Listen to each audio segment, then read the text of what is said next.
one out. Pour one out for the economy. Woohoo! Okay, sorry. Didn't mean to kick things off like that, but oh well. What is up, everyone? This is Coffee with Soul. I'm your host. We're going to chat. We're going to talk. I'm going to be like, darn it. So yesterday, I was working on a kind of like a general information guide for horrific visions, and so far it's turning out good. Script was written, it was already recorded, did the audio, and my research is not complete. And I say so much in the video, and I talk about like how Gilded crass, hey, they drop, and this is what I know so far and how it works. But then Wowhead dropped an article late last night that goes over their research, and their research is more extensive, which is like, okay, cool. But at the same time, it's like, wait a minute, these are not the same findings that I have. So I'm back here again to do some additional research. I wanted to just do some Transmog stuff today, and just like chill and vibe and whatnot. But oh well. So I hope everyone's doing well. Hey, hope everyone's had a pleasant day, doing their thing. Hope your loots were merry, and that your runs were good, and that your keys were stable and complete and timed. Hopefully. Hope everyone's doing all right. Over here on the US side, news is crazy. It's hard to ignore that, but I just want to at least acknowledge, like, damn, things are crazy, but hey, you know what? Let's just kind of like huddle up and be like, hey, it's gonna be all right. We got each other for now, at least. So let's hold on to that. Let's start off with saying hello to Doki, the first person to say hi. What's up to Yarrick and Darth and Puddle, to Alex and Chris and Grim. Hey, hope everyone's doing all right. Let's stick together. Let's have some goddamn coffee. And if my plans go well, this is the final stream from this stage. So after today, this coming Tuesday, I'm gonna be standing up at my desk and broadcasting to you from the new old place. So it's coming along. There's gonna be a lot of construction stuff that's gonna be happening. Not construction stuff, decorating stuff. I should not try to embellish that. There's going to be a lot of decorating stuff that's going to be happening over the weekend, and then I'm going to come back here, do what might be my last video, which is going to be a reminder video for Monday, and then Monday I'll go back down there again, and that's like the big one. I'm not going to move everything, but that's when I'm going to move my equipment down, including this, including this, the important stuff. And then on Tuesday, I hope to be streaming from there, hopefully with minimal echo. That's kind of the plan. So exciting stuff. Let's hope everything works out. Let's see. Chris wonders, I wonder how much harder visions will be now compared to when they were current. It's that's a very interesting question, Chris, and something that I'll address in the video. But hey, we're here right now. Let's talk about it. So when you think of the difficulty in visions back in the day, for those who played before, part of it was, you were sweating because you didn't want to die, you didn't want to fail because of consequences, because you had limited tries. You had like 1, maybe 2, maybe 3 tries a week if you were grinding at like outdoor content and all that. In this case, though, if you fail, you mess up and whatever, you're like, oh, my bad, I fat fingered, and then you just go right back in. So the consequences of failure are no longer really there. So to ask like how much harder is it, it's hard to really measure until you're really in it, because your mental state is going to be a bit different. Yeah, I hope that makes sense. That's where I'm trying to come from, because that's how I feel when I'm like jumping in. I'm like, oh man, I screwed up, and then I go back in, blah blah blah, and then I hit the instance lock, and I'm like, oh great, now I definitely can't do anything now. So I hope that doesn't go through live when the time comes. But well. Anyway, Wowhead's findings were there was no cap on how much you can farm visions for Gilded crests. And let's see, let me pull up their webpage.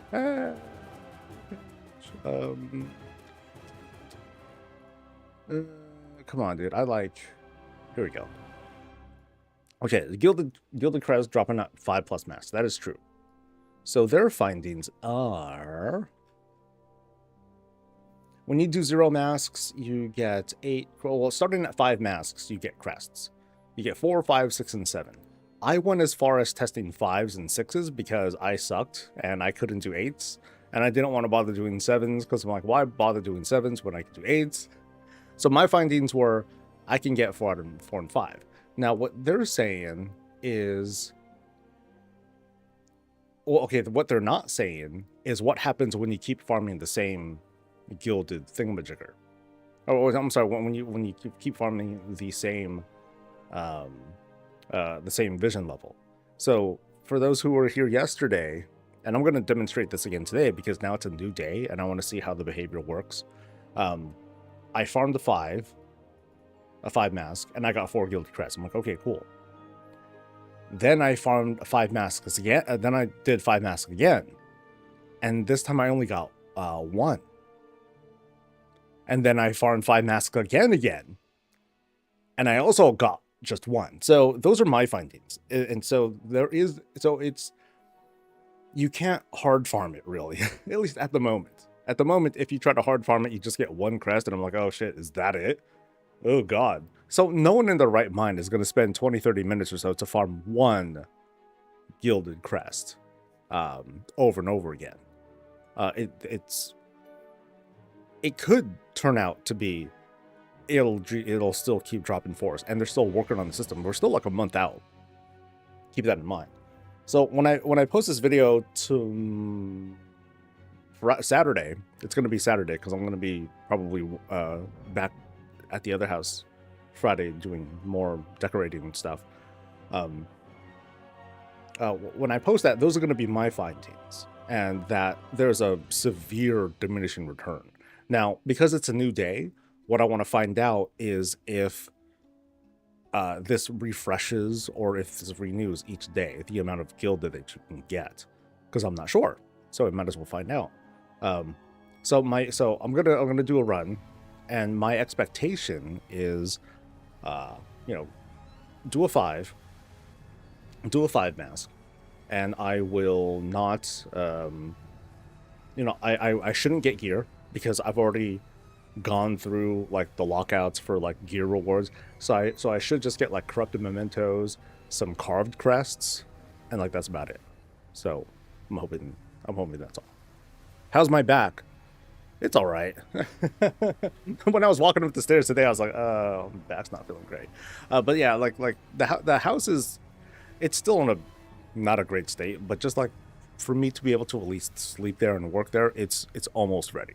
So all I need to do now is install a couple more hard drives into the rig, and then install a couple more hard drives into the rig, install the video card because I need to take a video card that I still have here, install that onto there too, and then I can mount it onto the desk finally, and work upstairs.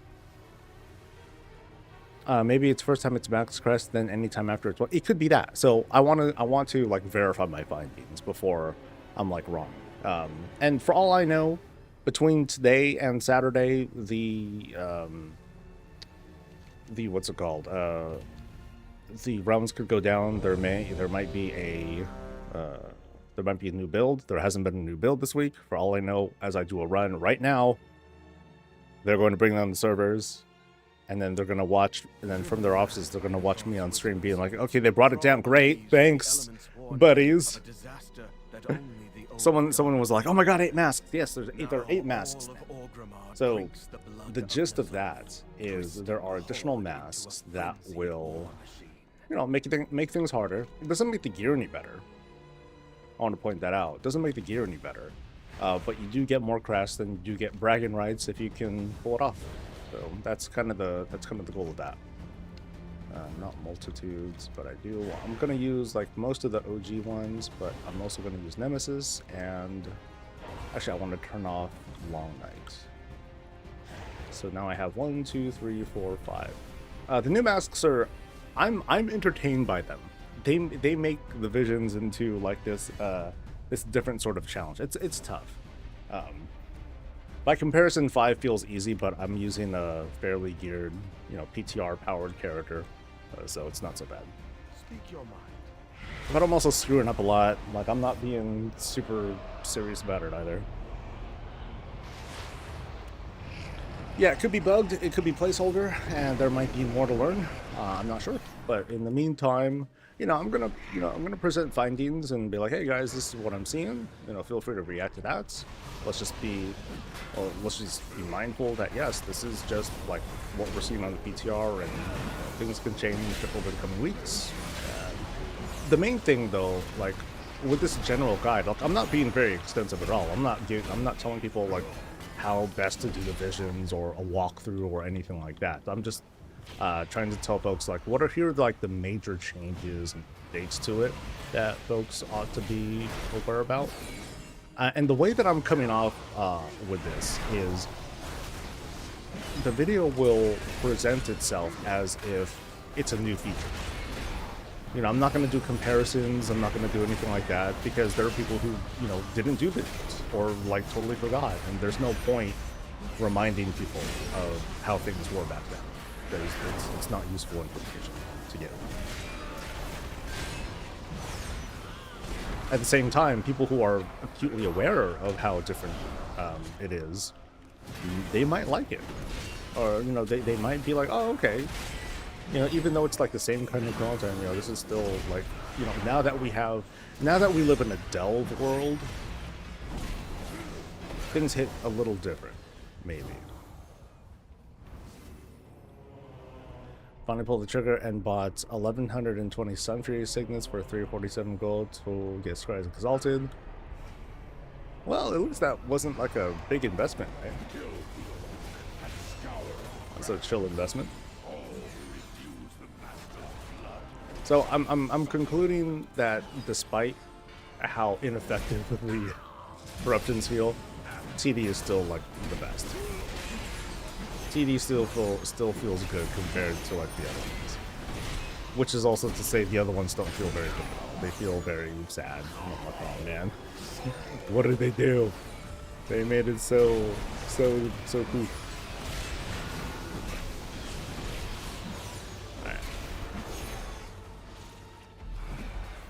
Otherwise, oh shit. So it is still easy to mess up. Like you get hit with a stun lock, or you know, you see the dark illusion thing there that stuns you. Like if it happens to be close and you get nailed by it, it's all bad.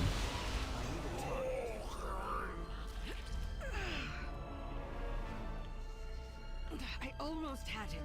Let's search the drag for survivors. I'll conceal any we find while you keep the enemy at bay. And I think I have game sounds on. I think. There's a teleporter on the other side of the drag. Just hope it still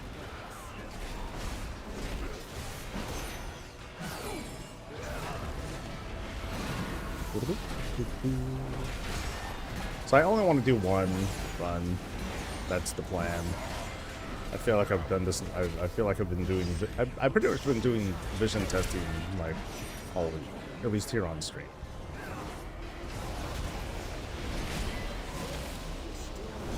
Not the funnest thing, but I do enjoy doing visions.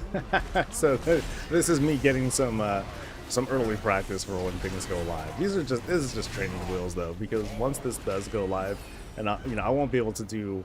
I might not be able to do this level of vision like straight away. I expect to be fairly brisk. Like it's definitely not going to feel as time consuming or grindy as it was before. Like there's no what's it called? Cloak to power up and grind for. There's, like I said, there's no keys. So it's going to be very, very accessible when the time comes.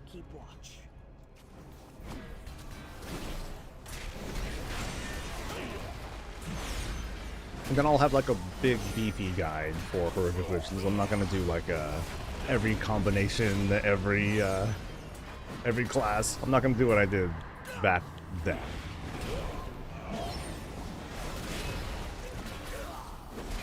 It'll just be like here's the section, here are the mobs to look out for, here are the nasty, gross things that they do.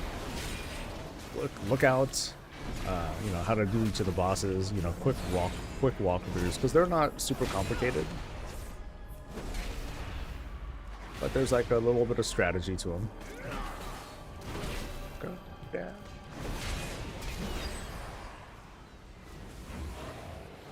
More blocked off buildings. Check the leatherworking and engineering workshops. Careful around those explosives. It's a lot of, oh, it is a lot of work? Oh, okay. I thought it was a lot of I thought it wasn't a lot of work. Alright. Let me change. This isn't good. Let's see. Where's this feed thing?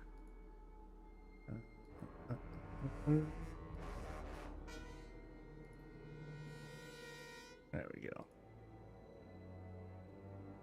Alright, cool.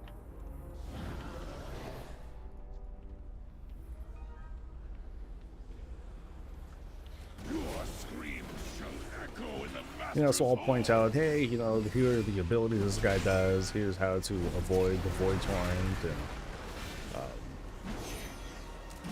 best practices, etc., etc., etc.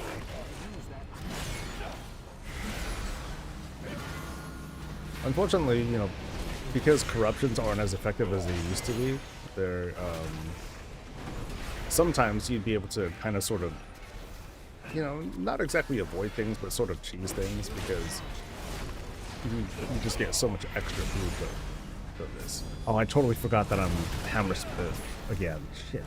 I always forget.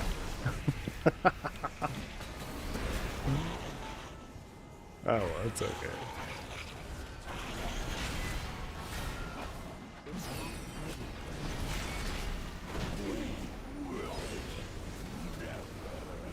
Damn, let's do this.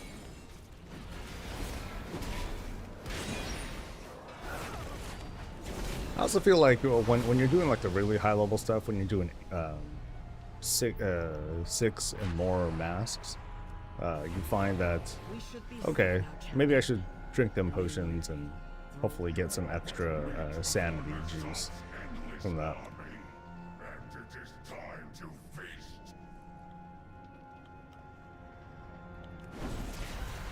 So when I've been doing the 8 mask runs, I've been having the hardest time on this wing in particular. Like this wing just devastates me. I get stunned, I get caught in stuff. It's just awful. I do terribly.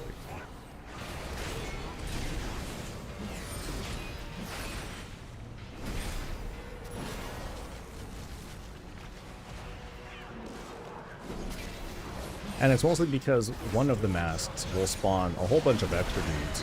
Ow. Yeah, see, that knockback sucks.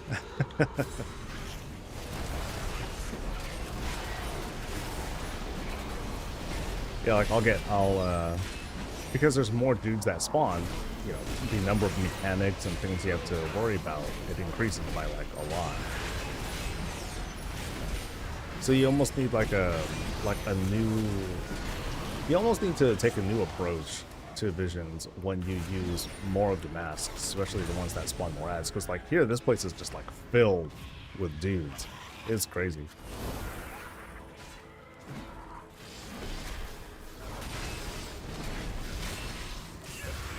So there's like multiple, not elites, but they're just like tough mobs. It'd be cool if they were elites, because then I'd be able to get some extra sanity back from it.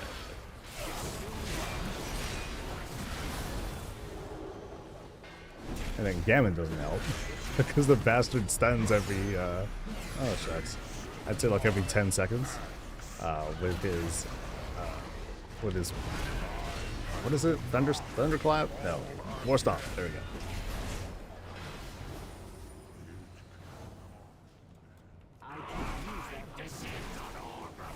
Did they change the actual vision, like what mobs you kill? No. but with certain masks, they add more mobs. So there's a high degree of familiarity for people who are veterans to this particular feature. But to newer folk, this is just like, oh, it's a tougher delve. You know, it's a delve with, you know, all these different like consequences and affixes and stuff like that.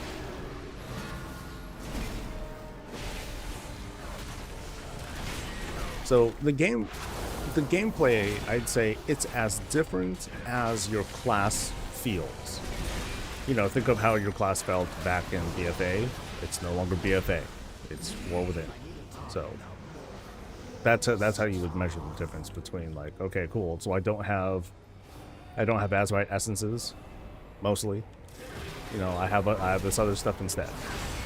This is my toolkit. Ah!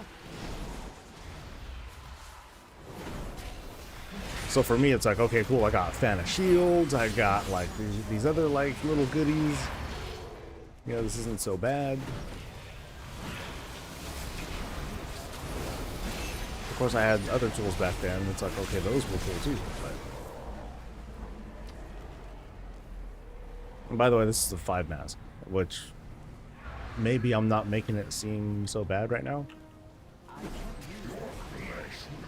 But of course, I don't have like the really cool version of Twilight Devastation.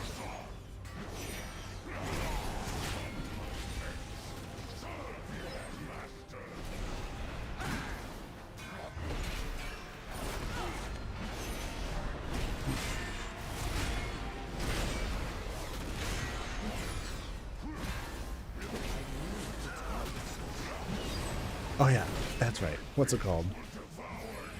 Oh, you know, I'll save my hammer and everything for later. See how easy it is for me to forget that. That's why I hate hammer spec. I keep forgetting that I have it.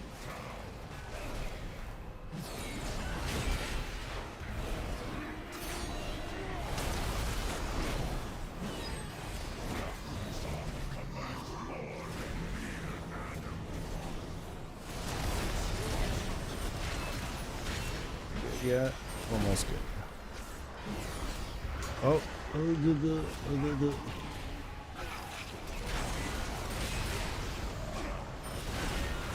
ow. Perfect. Whatever. What level do I have? I'm like 667. My item level's hella high. You know, so doing a 5 right away, a 5 mask right away, you won't. And a lot of it's because you're going to be working on powering up your porks and all that stuff too. I can't say for sure. Well, maybe I can gear myself down. But yeah, your power level in here is a bit deceptive. More than a bit deceptive, actually. Hell, I have a freaking follower with me. Yo, come on. Come on. Come on. Let's go. Party time.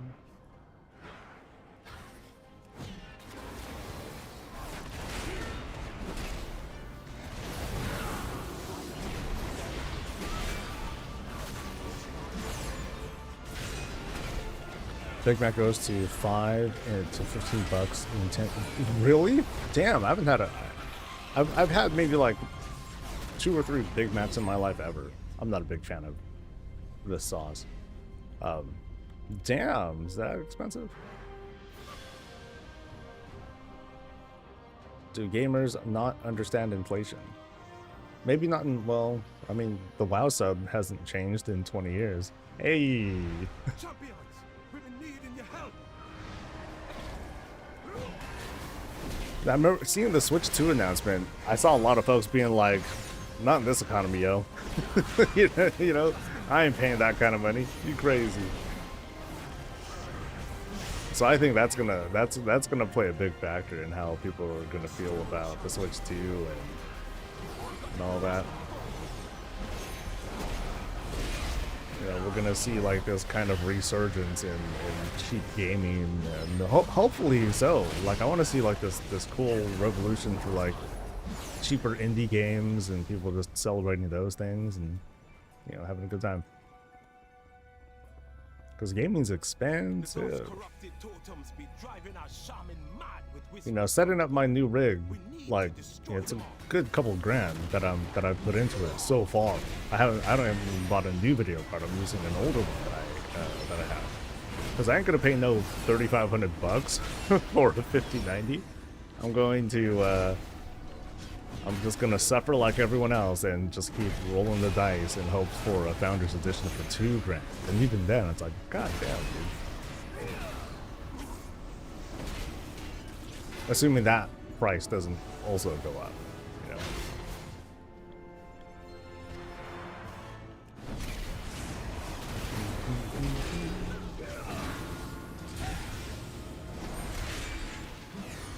It's not the inflation players are paying 90 bucks for an auction house now. How would they not change 80 bucks for a game now? We've doomed ourselves. I mean, you don't have to buy. You didn't have to pay 90 bucks. You didn't have to buy video games. You know, it's one of the unfortunate reminders that video games are still like considered a luxury good. So you pay for it, you pay for it.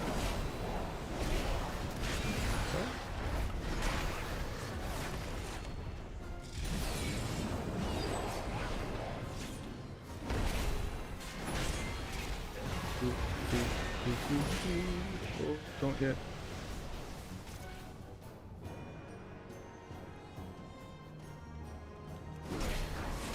Oh yeah, and don't forget, I have hammer.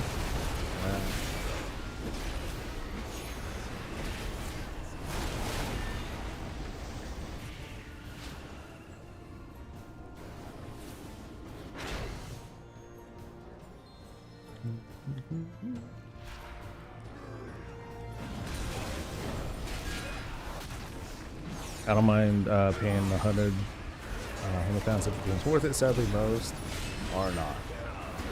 Yeah, what game was it that's more than 100 bucks coming for the Switch? Like a Mario game, right?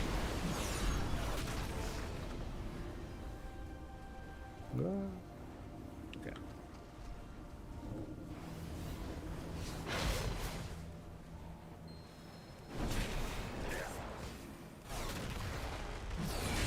So, do we think there will be 4 void-themed dungeons in 11.3? Is there going to be an 11.3? I mean, as far as I know, there won't be an 11.3. There wasn't for Dragonflight. They didn't need one. There was like there was an extra 11.26, but that's about it. So. But I do think that I guess you mean season 3. My bad. For season 3, yeah, I expect some void themey stuff, most likely. But like, what's left? City of the Triumvirate. Can't think of many others. Or like, what's a dungeon that isn't already a Mythic Plus dungeon? You know, what's a new one that they can introduce? That's important to point out too.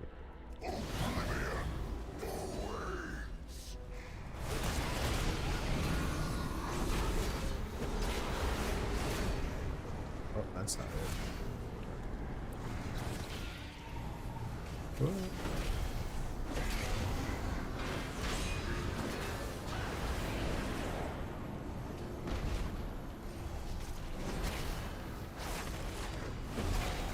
What I hate most about this fight are like the fences, like all, you know, the little barriers and shit.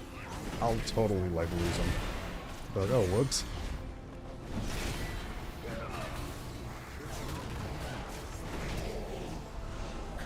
Yay. Your brothers and sisters be free. But how can we ever trust in the voices of elements and winds? You think there's going to be 11.3 or bigger ending patch? I just have a feeling they're hiding something. Well, yeah, because we don't know what's in season 3 yet. I have doubts. I'm pretty convinced that they've kind of found a groove with the formula. Dragonflight's like a blueprint. I have a feeling that's the blueprint for the World Soul Saga. given some tweaks. Like I think not to say that 11.2.6 was a mistake, but I think that in the future they're not going to do that. Obviously, they don't. That's not part of the roadmap, and things can always change. But I'm pretty convinced that while there will be a season 4, despite how people load that and hate me for it, I'm very convinced that's going to be a thing.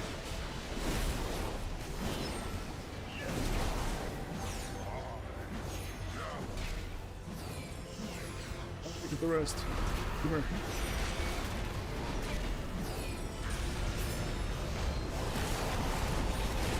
Smash and more. Oh, I think I used too many cooldowns. Wow.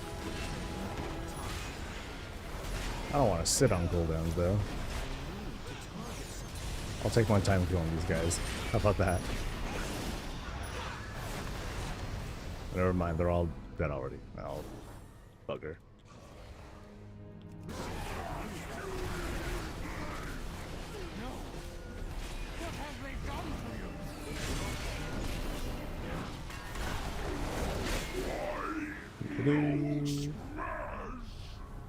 If they do something big before midnight, they want more to come back. They already are. Player housing, buddy. Have you heard that they're bringing player housing to World of Warcraft? Yeah, I think that's it. Now, I think we've seen, here's me trying to convince you now. We've seen, thanks to that graphic from John Haidt, that, you know, over time, as the seasons go by in an expansion, people keep leaving. You know, it brings up like a little tiny bump, but that's it. It's really like expansions that bring people in. That's it. And it's hard. It's not hard to see why. It's the new expansion. It's new stuff. So people will buy the boxes and check things out. To me, that seems simple enough. So it's not going to be what 11.3 will bring in. It's what 12.0 will bring in. That's what brings people in.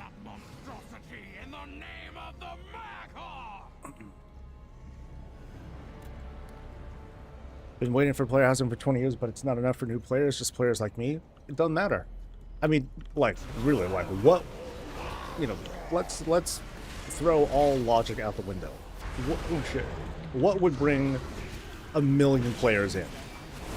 An extra one, no. Let's go crazy. What would bring 10 million players to the game? Instantly. If you can think of something, then you'll be a multi-billionaire person. Because I can't think of a damn thing that would bring us back to like the Wrath glory days or something like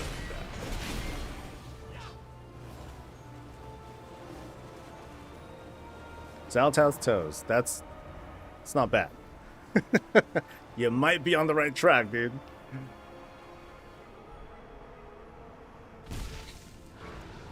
To me, player housing is what's going to do a lot for extra. Oh hell no, Swordorn! Oh, you traitor! You know, I might as well grab like extras here. I'm gonna spawn another Gammon anyway. Huge. What a ruiner. Hold on to cooldowns, and I'll just wait for him to come off. Ah! I swear, Hunger Totem is like the true villain of this of Perfect Visions.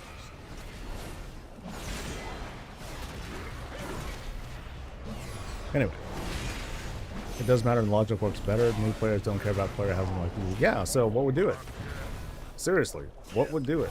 What would bring like millions and millions of new players in?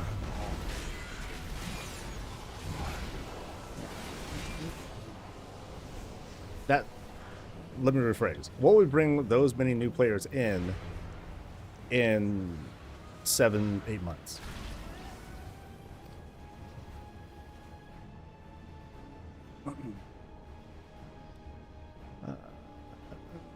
Are the visions the same? Kind of, sort of.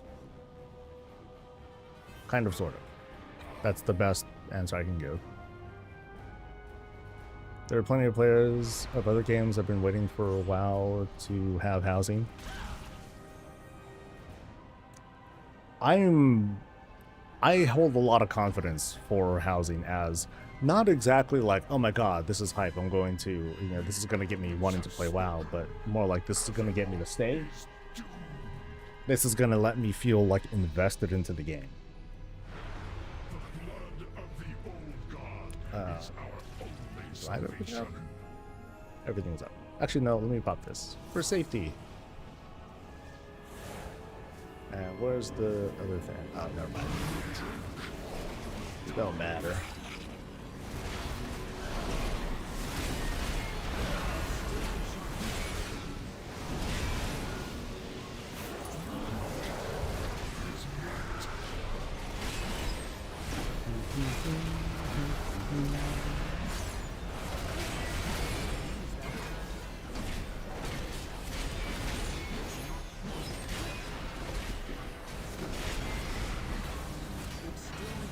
Yeah, we'll talk more on that subject in a bit. Oh, my deep sucks. Damn. Oh, that hurt.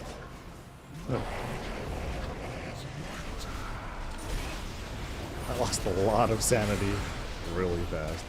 See how things can go from like bad to worse like so easily. No.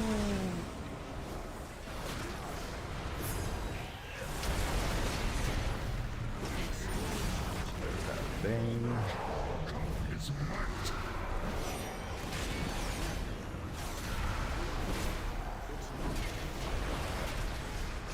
Oh, a hammer. I'm the worst. I'm the worst Templar ever.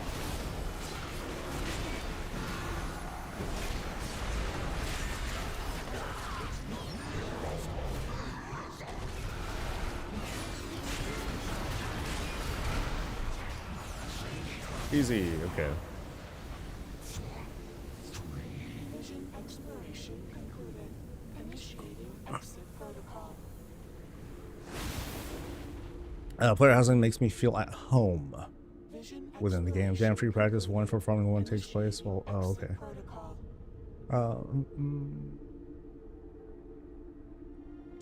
I think we'll see something big we don't expect. It fits how they're doing things. I mean, to say that player housing isn't a big thing, I think that underestimates it. You know, people think of Mythic Plus as like this huge big feature, and it is a huge big feature, but it's also not something everyone's interested in. Player housing is this very big, expansive feature that not everyone's going to be interested in. You know, it's easy to forget. You know, one of the truest things that Ian said. Actually, first let's look and see how many gilded I get. I get 1. I got 1 gilded crest. So I also got 6 carved. Not even runed, but carved, because I've been going down the list of stuff. So let me see. So if I got 6 carved, that's even lower than. Okay, have I hit the cap or something? No. So, not to say the information here is wrong, but I think there's been new information that's been learned that puts us out of date. Because I got 6 crests out of this. This is 8. So I think I'm just going down the list, to be honest. I'm going down the list of rewards that's lower than what you see on this chart. So I'm probably getting the equivalent of 4 bosses. Yeah. And it's going to keep going until I'll get weathered or whatever the minimum is. So, but I did get a piece of gear. It is champion gear. So, okay, cool, I guess. You're finishing up the old Perfect Vision meta? Nice. I don't know why, but mounting up on Jigglesworth Senior made me think I had probably never checked the vault and lost out on a ton of gear and appearances. I'm sure I'm blowing up the planet. Damn. Okay. Okay, so what we've learned from this run is there's a very sharp when it comes to Gilded. If you do yeah, my findings still aren't like great, but the fact that I'm doing 5 masks and I'm getting 1 Gilded means that there's like this big decay. But yeah, I'm just gonna keep I'll keep with my current findings. So cool, the video isn't changing. I don't need to do any edits or re-records. Yes. No, this is only 5. So there are a total of 8 masks now. So on top of what we deal with now, there's a new mask that will spawn an elite every 25 mobs you kill. Like you might have seen it during the run, how Gamut would pop up and be like, "Ah, Gamut!" That wasn't just a macro thing or whatever. It was him actually popping out. There's a mask that will spawn more dudes, just tons. You know, let's just try doing an 8 now for fun. Let me show you. All right. I'll show you all the masks for realsy. Maybe with more masks, there'll be more drops. Gear-wise, no. The gear that you get caps off at Hero 4 out of 6. That's it. That's as high as it goes. Higher... I'm sorry, more masks will get you more Gilded. How much more Gilded is kind of remains to be seen. So anyway, one mask has, spawns an elite. Another mask will cause a lot more ads to appear. There's just a lot more trash. And then the last one basically adds Bolstering. It basically adds Bolstering. And that's the one that I'm having a bit of a time contending with. But it's okay. Because, I mean, how else do you make it harder? So. I want the mounts, but I don't want to do visions. My first world problems. Isn't that great? It'd be so great if that's all we had to worry about. God, I really want to get this mount. But I don't want to do this other thing. Grr.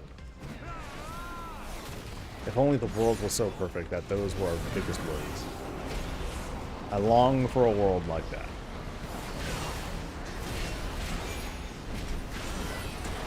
So you can see like all the little icons there, that's Bolstering. And these mobs can get really, really nasty really, really fast.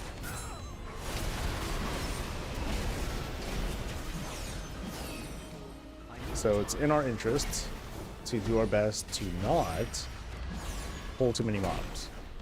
Because some of these dudes are just really, really nasty.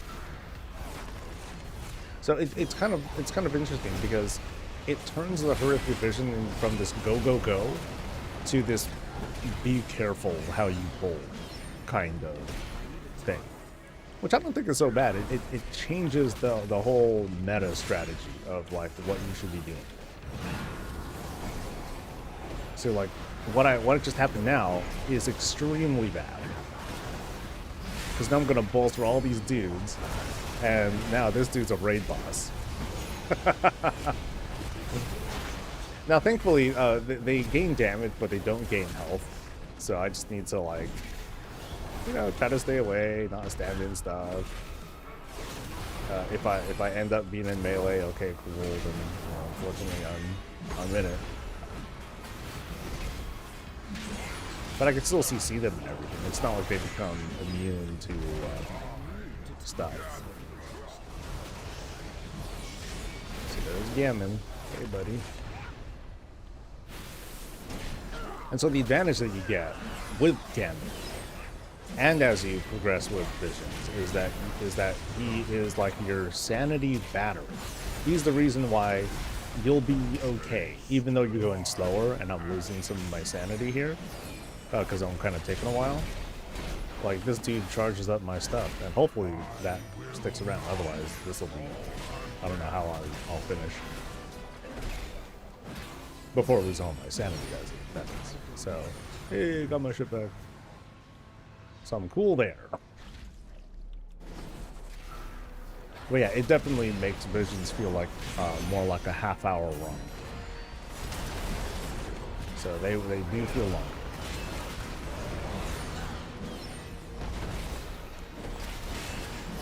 But hey, you want to get the good stuff? Put in the work. Whatever.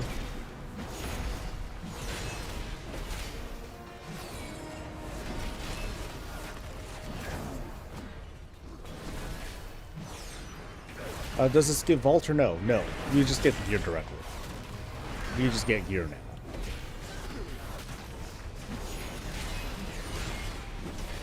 How is sanity working now since there's no cloak? The way it works now, it feels the same, but you still have perks that will up your sanity defense and things like that. That's how it works. Like, one of the main things of the cloak was to increase your, not just your resistance here in the Visions, but to increase your corruption resistance for the corruption enchants.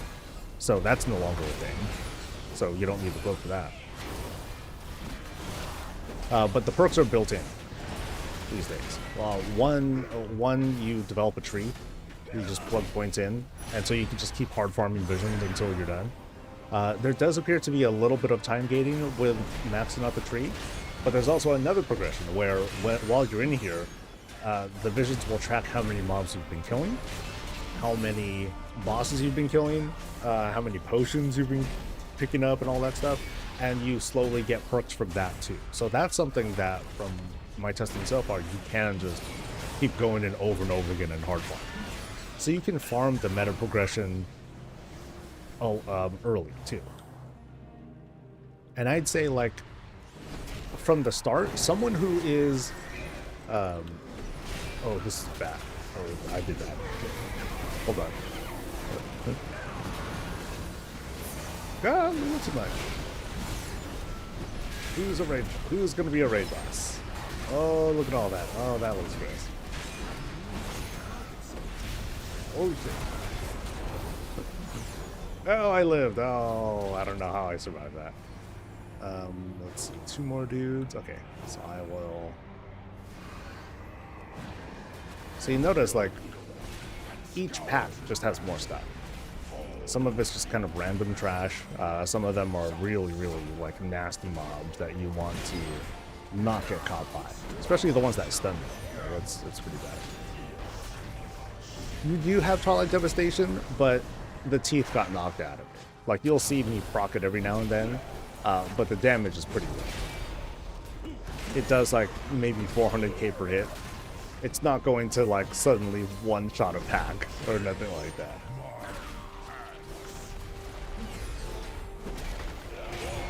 You know, unlike BFA days,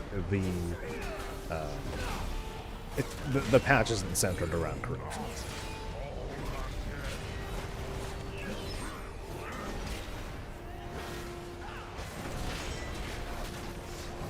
Go down, go down. Yeah, I'm trying to save all my G's for this next dude because I hate fighting this guy. One of my least favorites of them all.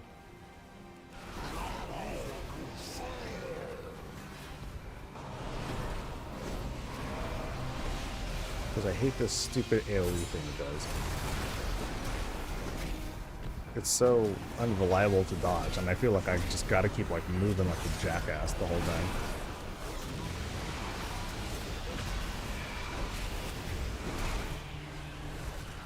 Oh, I'll move out here, so I can have more of the place to run from. Ah! Oh my god, I took no sanity damage! Oh, it's amazing! That's the first time I got through like that. Wow.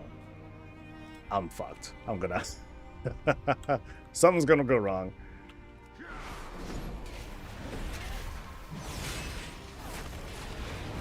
So like I'm going as far as like, you know, making sure that I'm not using my Avenger shield to accidentally pull too many mobs, because if I do, like these guys will just like thrash me. And you know what? I'm gonna try a skip. I want to see if I can get the skip to work. Because Blizzard put in some nerfs that made the skip much harder to do, but I want to see if I can do it anyway. Because I'm a coward, and going through that area is like just the worst. The area after this boss, with all them bugs, for me it's been like the toughest area of them all. I mean, like I can't stand it.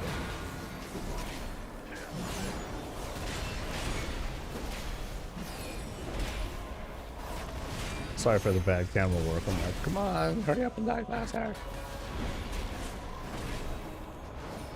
Alright. I have a helper like Bran. Kind of. This is a very poor excuse for Bran, I gotta say. Is there a Dominator in here? I don't think so. Yeah, no Dominator. Yay.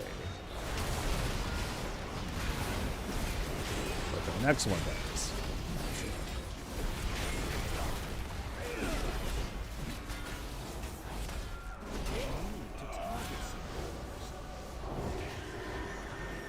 Where is it? Where is it? Where is it? Where is it?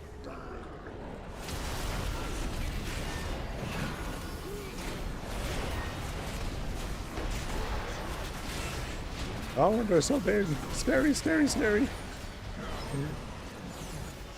Yeah, see, there's a Twilight Death. Well, I mean, and the bolstering effect, it does wear out. It does, you know, start decaying after a while. It can last for like 20 seconds. So if I want to, I can just keep kiting, you know, really play it safe. And then as it wears off, then okay, cool. I can safely fight. So like I said, it adds time, but you'll see, but you might notice like Gammon's here in the pack too. Like there he is. Hi, buddy. And that'll give me some sanity back. And I'm not even looking around for potions. So that too would help me out a lot. Oh, I gotta talk to Garna.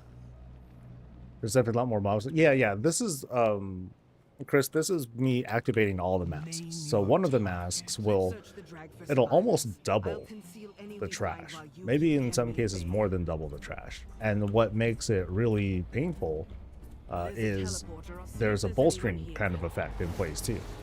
So you can see here, there's like hella dudes. I'm like, okay, great. But then you see these crawling corruptions. Those are like little trash dudes. They'll go down quick. And that's pretty much meant to reinforce that whole bolstering effect. Because now you're going to have like these dudes that have hella stacks. And it's okay, now what do I do? You know, can I just take it? And in this case, you know, this pack isn't so bad. Although that dude's huge.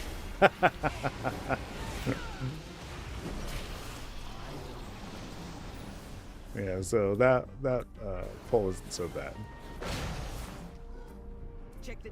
Now this next pull is one of the most dangerous pulls in the whole vision. Because there's like two of those Dominator dudes, and they do a channeled spell that will like fuck you, basically. So let's pop in, go kind of nuts on this one, and there's the stun, but I'm just gonna bubble out of it because can't deal. And then hopefully somewhere in that mess is his corpse. Nope, it's still alive. Still another one alive. Okay, there we go.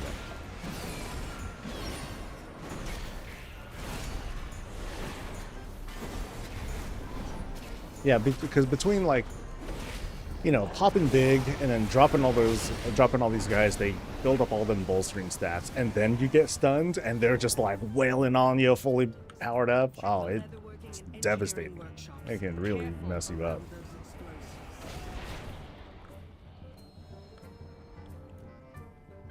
Yeah, so once you have all the masks and you feel like, hey, I just want to farm some gear for the week or whatever, you know, because you have 8 to work with, you can choose which ones you want to roll with. So it's like, okay, maybe I'll go with this one, this one, this one, because I feel like I can handle this one better. You know, those are things you can opt to do.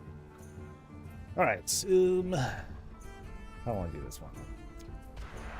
I think I'll just pull it normally, kind of, and then I'll use cooldowns for like the shield, because I can't really do too much about the shield, but I can at least run from Void Torrent.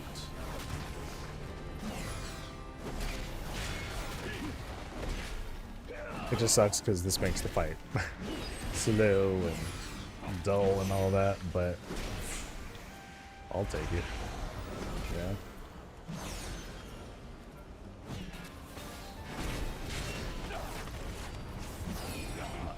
Do the big thing. Do it. Do it. Nope, you're not doing it. Ah. Okay, it should do it now. There.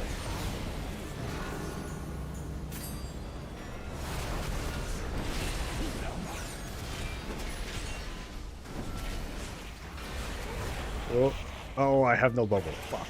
Ow, ow. Oh, there goes my extra life. That sucks. And then here goes some more, because I'm going to get hit by that. Yeah. Oh, that only hits for 90. That's not so good. Void Torrent, though, just sucks. I get hit by it so easily. So I get really scared of it really fast. Oh, well. So there goes my extra life, but I'm still okay. This is a fuck around run anyway. What I really want to find out is, can I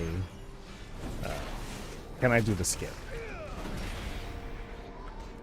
Did Blizzard's anti-skip stuff really stop me, or is it just going to feel a lot more painful? I'm gonna find out. Look forward to the explanation. Yeah. The first explanation is going to be very thin. You know, it's going to be general information because there's a lot of pieces to it. There's a lot of pieces to it, but I hope that I'll be framed. It's going to be a multi-part thing too, but I hope I frame it decently because there are a lot of folks that are looking forward to seeing like what the differences are, and I'm trying to not concern people about what the differences are. Like I'm trying to explain it as if it's a new feature. It's not, but I'm playing it off like it is because it feels a lot more easy to explain everything that way. Yeah, I caught myself being like, okay, I don't really like saying, oh, before it's like this and now it's like this. It feels like pointless information, and I forgot that I have the stupid hammer. There we go. Thank you.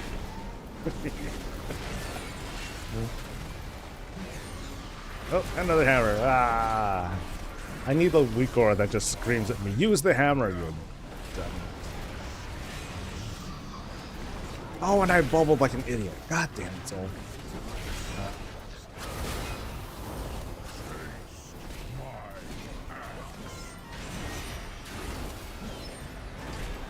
Okay, I don't want to try this out without bubble. Gotta have my bubble.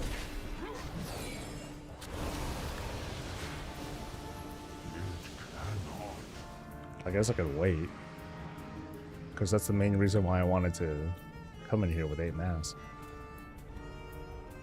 Well, I guess I'll just pull stuff in time.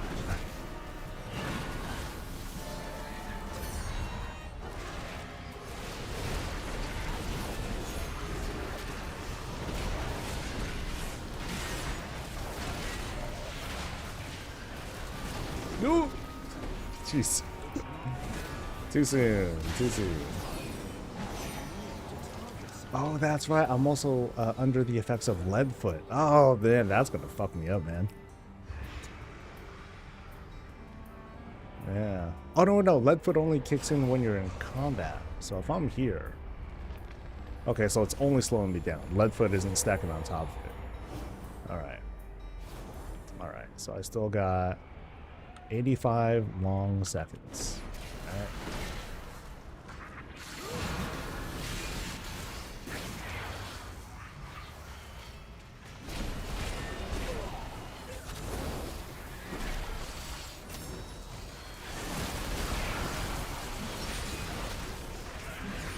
Oh, how? Wait, where did you come from? Swarm leader person? Oh, jeez. Okay, I didn't use it. I didn't die. Jeez, that was scary.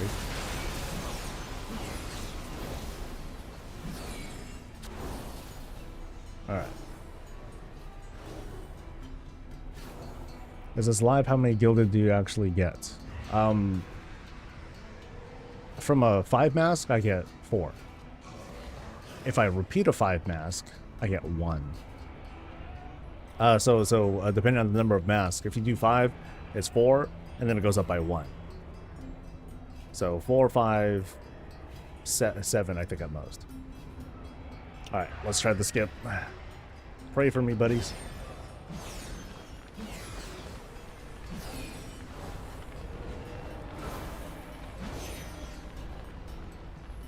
Oh, this hurts. Oh, it hurts through bubble. Fuck. Shit. Oh no. Someone join me, save me. Ah. Okay, so this doesn't seem to work so great. If I pop everything, like all the defenses, keep me up again.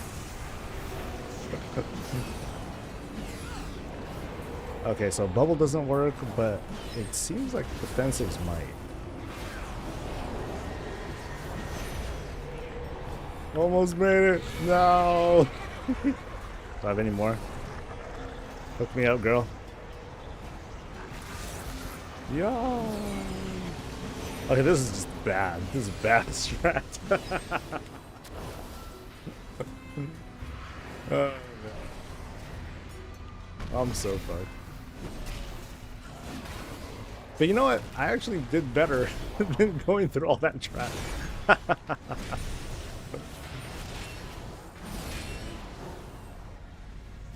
And now I'm fighting this dude with 100 sanity and like no lives. I'm fucked. Oh, I might not even make it. Oh, even 30 less. Okay, I'm totally screwed.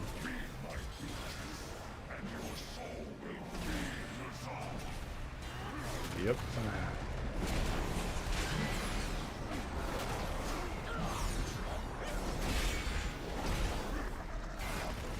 Yep. Just the slow, inevitable. There we go.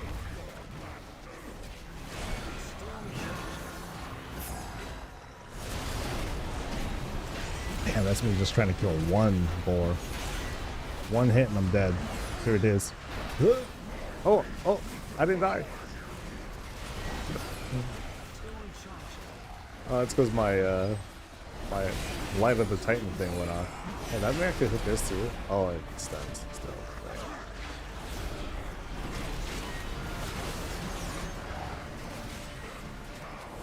Cool. Now I'm fucked. Now I'm gigafucked. There we go. Alright.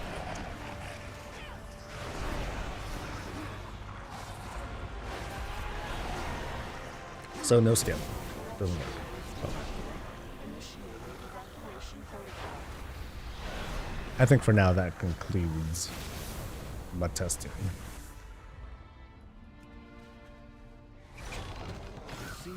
The last things I might want to do is get footage for a quick guide on how to collect all the parts you need for the bike. Like, that's it. Making the purple bike is pretty easy. I'll tell you that. Like, the TLDR is there are certain locations in the vision where you just find stuff and you loot it, and then otherwise just keep running visions and you eventually get all the parts, all the base parts. From there, you get profession items, some stuff from vendors outside the visions, and then you throw it all together and that's it. So, very easy. You can do it probably in the first 2 weeks because you need to go into both. I think you need to go into both visions to get all the parts, but yeah, it's pretty easy. All right.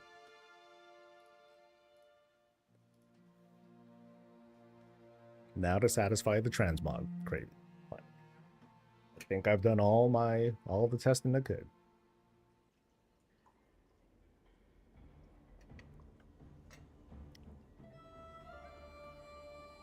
But it's still fun. it'll be a cool distraction between like everything else. It's like, cool, I'm done with delves. Great. I'm gonna farm up some visions, get some currencies, get some transmog. That's gonna be the play. Easy.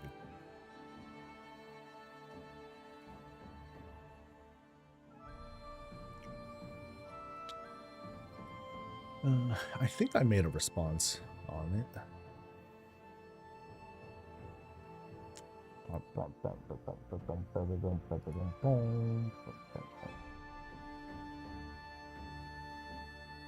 I don't think they should reward crests from this content. Why do you think they should? Oh, okay, whatever.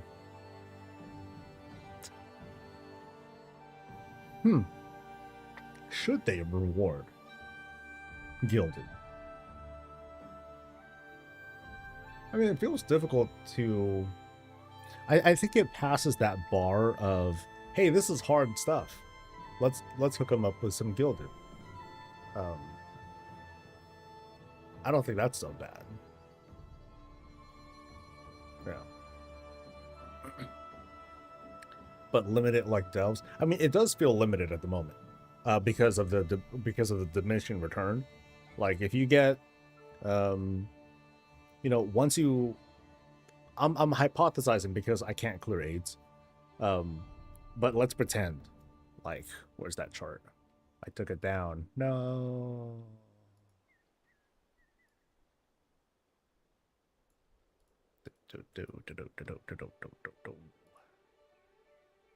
Okay. Yeah, so the theory is, let's pretend I clear an 8 mask vision 5 times in a row. So the first time I clear it, I'll get 7 gilded. The second time I clear it, I'll get 6. The third time I clear it, I'll get 5. Obviously, knowing that there's a diminishing sort of return to it, you don't, you know, why do 8? Just do 6s so you can get, like, you know, just do the level that's appropriate for you, right? But, you know, I'm just pretending here. If I do 8s again, then I'll get 4. And once all of this is exhausted, the next 8 that I do, I'm only going to get 1. So, virtually, how many crests can I get? I get 7, 13, 18, 22 from these things right here. What's kind of lame, though, is you basically want to run an 8, then you don't want to run an 8 afterwards. So you'll run a 7, then a 6, then a 5, and then you're done. Because ain't no crazy person gonna farm up what, 1 every 20 to 30 minutes. It's not a good idea. I have a feeling that the place that rather than 1, they should give 0, because that shouldn't even be a thought put into someone's head. I feel like that's very unhealthy. You know, don't give people that kind of path. That's like the worst. So, hey, 22. Hey, good point. Good find. Good find, Almudarius. All right. So, what am I farming for this time? I am looking for, and that's actually a good question. I think I was trying to find for myself like new things to go for, and I think one of them was to start completing tier sets. I'm actually not a big fan of most paladin tier sets, but it's like, oh, might as well. It's a good goal to go for while covering like all sorts of like rando stuff that I'll collect too. But first I should check. Oh, there's an invasion going on. Yay! And it's going on for 2 more hours. And in Argus, there is no rares that interest me. Okay, so we're going to Legion Land. Yeah. You can upconvert using the Rundo. Not sure if you could even easily get 45, or maybe it's like 90. Those rewards seem to decay as well, so you seem to just get less and less from it. So I would say like visions shouldn't be like a main thing for Gilded. And it's important to point out too that even though visions are going to exist for the remainder of the season, it's not gonna it's probably not going to be a way to gear afterwards. They're probably gonna, you know, they'll either shut visions down, which I hope they don't do, but they'll probably just stop dropping. They'll stick with season 2 numbers. You know, huge game time. Even it's better be worth it.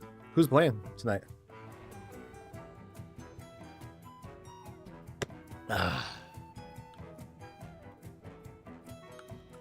I saw highlights from some other game where it was like,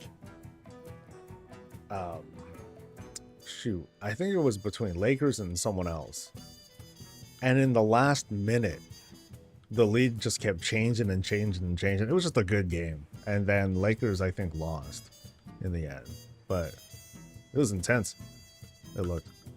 Okay, so I'm here. I'm going to Stormheim? Stormheim. Cool.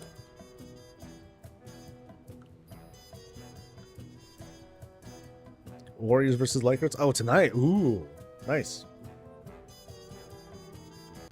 Cool. I hope we do good at this boss.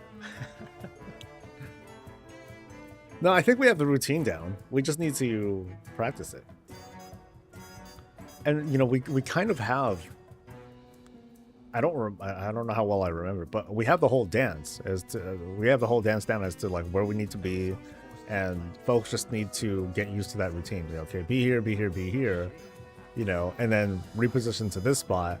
Don't spawn, you know, don't be here in case you spawn those drills, because that's going to screw us over. Keep that area clear, and then we just need to get far enough that we start learning the rest of the routine and figure it out. I forgot how far we got. Was it like 30% or I don't remember at all. But I felt like we got kind of far.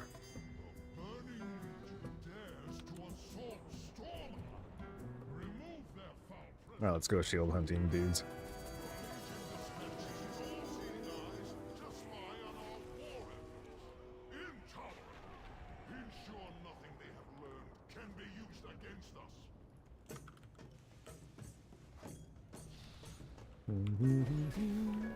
And let's see if there might be some surprise news today. There could be.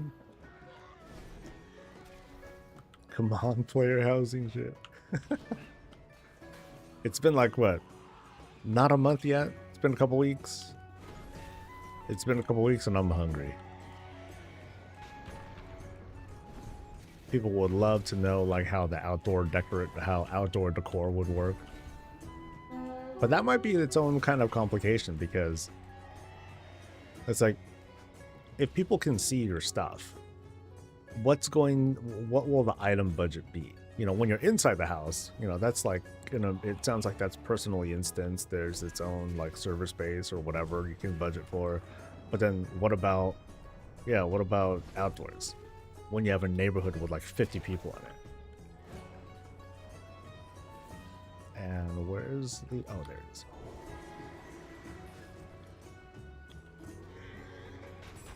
Yay.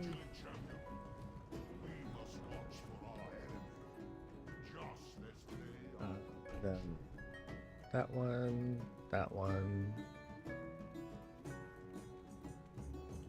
Actually, that one. That's not a thing. That's a thing. And sure, that thing. Oh, I don't have any add-ons running, do I? Oh, yeah, I do. But they're not popping up.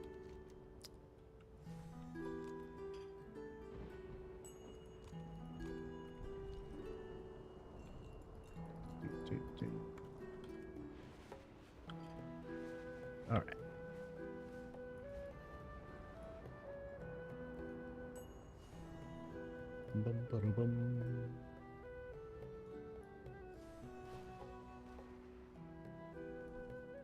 Oh, is this the part where I was like trying to find the cave and I was having the hardest time doing it?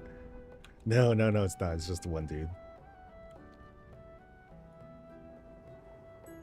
Time to deliver a message to the Legion. Send this Oh, I feel bad. Oh, I just like, sorry. That dude was like probably waiting a few minutes. Oh man, sorry.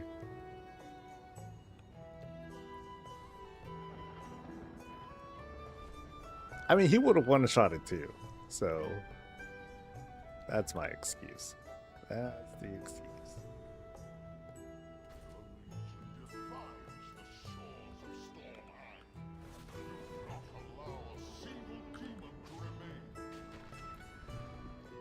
One of the best games of the whole season on Tuesday was ruined last night, the second by a ref.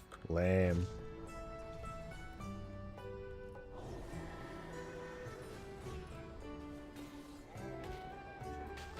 Who was playing that game? Although maybe, well, it's not Warriors, so maybe I just don't care anyway.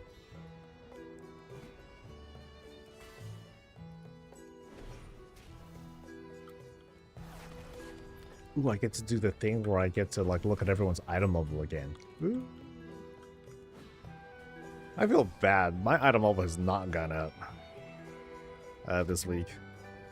I ain't got no gear.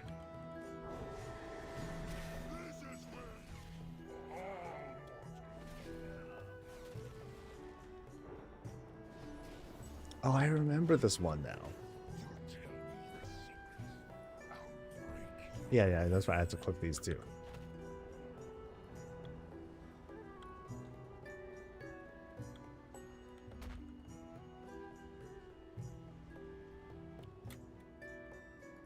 And boop. You have saved many noble souls from becoming fuel for the Legion's foul men. All right, what else we got? We got this one, I think. Yeah.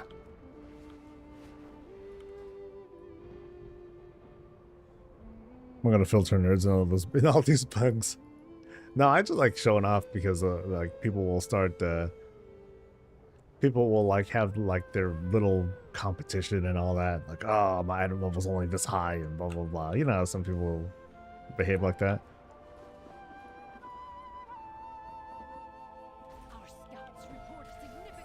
It's been a long time since I ever had that sort of vibe. I remember early on in the guild, it was back in BC days. There was another prop paladin, and we co-tanked. But then at the time it was more like main tank and off tank back then. The roles weren't exactly shared the way they more are now. So I was always just like internally, I'm like, oh man, he has like 1% more block than me. Ah, fucking trash. I gotta do better, you know, and I'm like grinding and doing all this other stuff so I can get my defense rating balanced, so I can get a little bit more stats out of this and blah blah blah blah. But I haven't felt like that in years. Probably because I'm peerless. Okay, so where's the... is it here? Oh, it's there. It's that one. Okay. But I might as well get a Paragon box. Yay. Oh, wait. What's this other one? Supplies from the Valajar? Oh. Oh, that was the emissary quest. That's right. I forgot those existed. So... Oh, it breaks me out of my mount. Well, careful about that. But hey, I got 200 gold out of that, so... Cool. Remains having better engineering gear. My main alt is better geared with 4 sets. Fun. Kind of crazy too, how it sort of tells you how much easier it is to gear multiple characters because of luck. You know.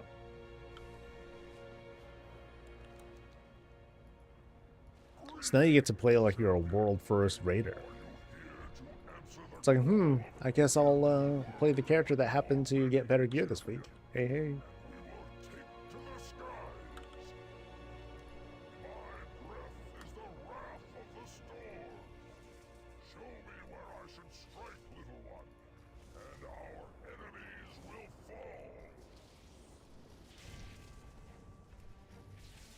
so I'll look around for tier collections to try and complete.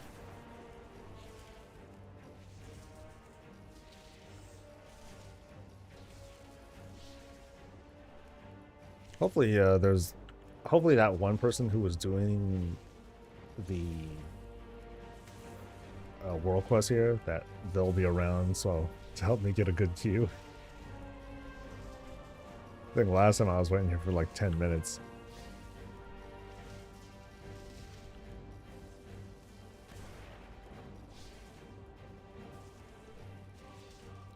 Good yet?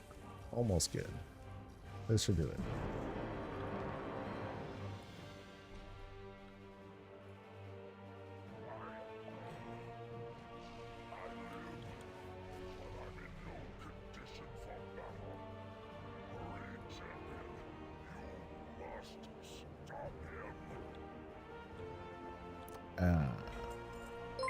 He's supposed to spawn here, right? I don't even see anyone else here. That'll be my guess. Why am I doing this? I was doing these yesterday for my class mounts. I am doing this in hopes of a shield dropping. One of these, the invasion bosses in the instance, they drop a shield. Are you using dynamic camera? Yes. Well, I'm using an add-on that uses dynamic camera. So the add-on's called Dynamic Cam, and that's what, like you'll notice how my character isn't in the middle of the screen. It's kind of like offset and lower. So that's what Dynamic Cam does. For me, it helps with my view distance. Well, YouTube videos, a great voice to listen to. Oh, yeah. He likes the voice, guys. He likes it. Yeah. Thank you, dude. I appreciate it.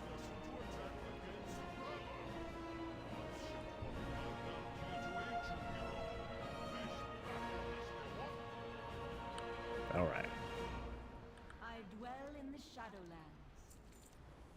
One day I may come for you. Come on. Oh, look at that. Damn, that was quick. Woo, hooked up. Can you actually get Gilded in Horrific Visions, or have been baited? No, you're not baited. What I was doing earlier, like I completed my research just a little bit ago. Oh, they left the queue, you man. Anyway, yeah, you can get Gilded. So as you complete higher level visions, as in 5 masks, 6 masks, 7 or 8 masks, you'll get an assortment of Gilded. So what I was investigating is, was Wowhead right? Can you keep hard farming Gilded Crest? And the answer is yes, but the article that they have is a little bit, it doesn't have all the information. So if you keep trying to farm visions for Gilded, the reward will decay very sharply. So like if you run a 5 mask vision, you'll get 4 Gilded out of it, and with a weekly cooldown. But if you run that same 5 again, then you only get 1. But you can keep doing it if you really want to. Nurse didn't do that much testing, it seems, not nearly as much as you. I thought she did, because she was accessing, she managed to do 5 mask stuff way before I did, because I was too busy with moving and all that stuff. I remember, sorry, so I'm gonna share that. I'm gonna share, right? This is a content creator seeding. So when I saw that she did the 5 mask stuff, I was like, wait, what the fuck? Or the 8 mask stuff. I'm like, wait, hold on. And I'm like looking around. I'm like, wait, I need to do both versions of the vision so I can get all the masks. I'm like, fuck that bit. I was like, damn it, I want to do the coverage too. Neater. So I was like all butthurt. Because whenever I would try to do the testing, realms were down. I'm like, so I was pissed. But once I was able to test, I was like, all right, let's dive in. Let's take a look at this. But those are my findings, from doing repeated runs of the same thing. But I just couldn't test 7s or 8 because I couldn't clear them because I suck. What's wrong with the article then? It doesn't talk about the decay. So unless the article changed.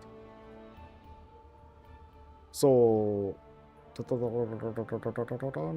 or maybe my reading comprehension sucks. There's no limited entry, so you're able to spam run the farm currencies, including crests. You'll only receive the crest rewards from revisited stuff if you clear every wing. It's interesting for more casual folk unlike Dells. As of this posting, crests from horrific visions are not hard capped to 31. Drops from the master, including the 7, and then that's the end of the article. So, what isn't stated here is if you continue to run these, you do not get 4 or 5 or 6 or 7. So my findings are, if I continue to run, you know, 5 and higher masks, the reward decays down from 4 to 1.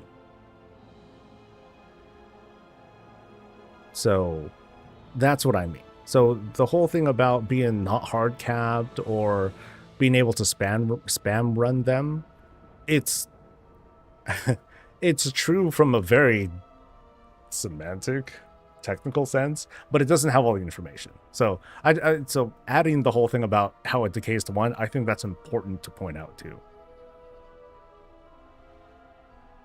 So that's what I mean.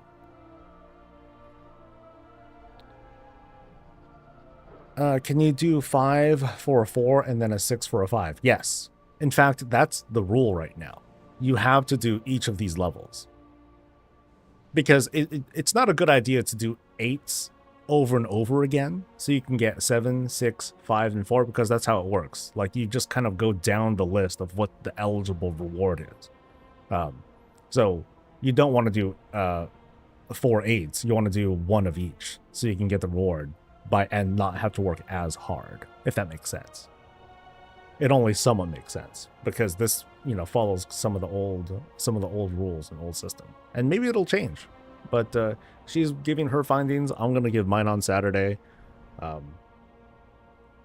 with a little bit more information. But I think that's important for people to see, because I have a feeling most of the reactions that are here are like, "Oh my god, I'm gonna have to now. I have to farm visions in order to keep getting gilded. I don't want to do that," and blah, blah, blah, blah. And I don't think you should. And the way that the current reward structure is, it's not a good idea. Like, do you really want to spend 20 minutes, 20, 30 minutes so you can get 1 gilded? You might, but I don't think they should introduce that thought. I would rather have it be 0, to be honest. You know, let us farm the 22, and then that's it.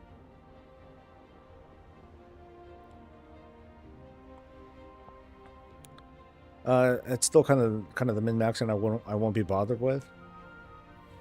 I won't either. But I just wait. Okay, I'm still cute. I just don't think it's a good idea to send that message to even those kinds of players. Hey, this is the path. You get 1 every half hour or so. Whoa, that's brutal, man. I've been getting 31. Oh, no. Goose, I'm talking about visions. So here you get 22. My math's right, correct? I did this just earlier. 7, 13, 18, 22. Okay, yeah, so 22 from visions. Yeah, distinction.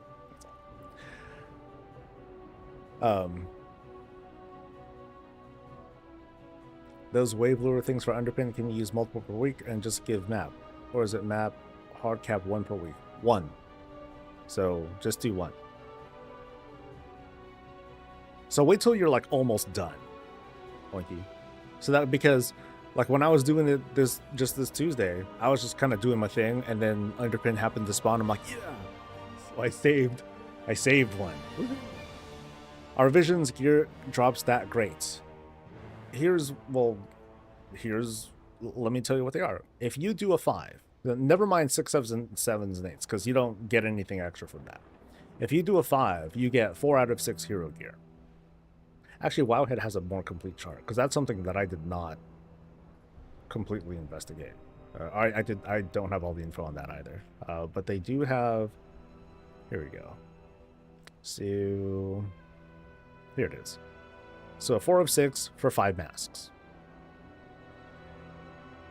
2 of 6 for 4, and that's probably what you care about. So if you want to farm up hero gear, this is the way to do it. Do a 4 and do a 5. It's pretty good too, because here you bypass all the ruined and you go straight for it. Now also you want to keep in mind weapons do not drop from this. However, when you clear a 5 mask for the first time, you'll unlock a vendor person, and the vendor person will sell you a 4 out of 6 hero weapon. It's pretty good. It's pretty good.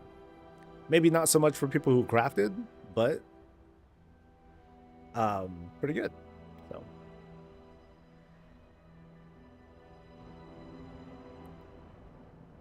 this group I was plugging in 11 said not to save it.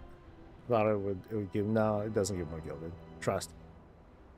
Much faster to farm 7s for a way more gilded since once you clear this out. Now here's a very, very important thing that we should point out, Parker, is that people who do 7s, who do group content, they have a choice.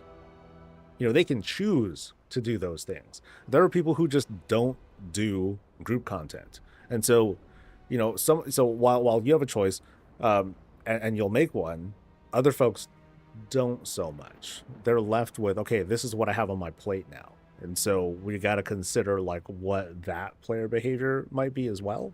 I mean, of course, give your take too, right? But consider the other behaviors of people. Is the gear drop weekly? Yes.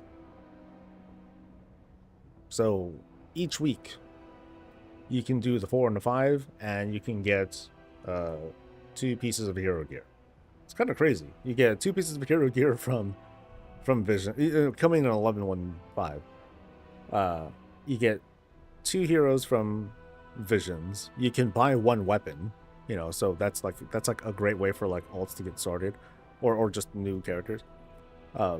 And then inside Delves, you have the Delver's Bounty if you happen to do an 8 and use a bounty on the 8. And then there's whatever you get from the vault. So basically up to 4 hero pieces per week. That's a lot of trinkets, right? That's me trying to make a joke there. It's a lot of trinkets.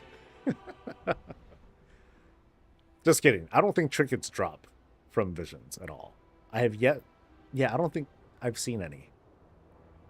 Yeah, no trinkets, no weapons from drops. Weapons come from the vendor, and that's it. So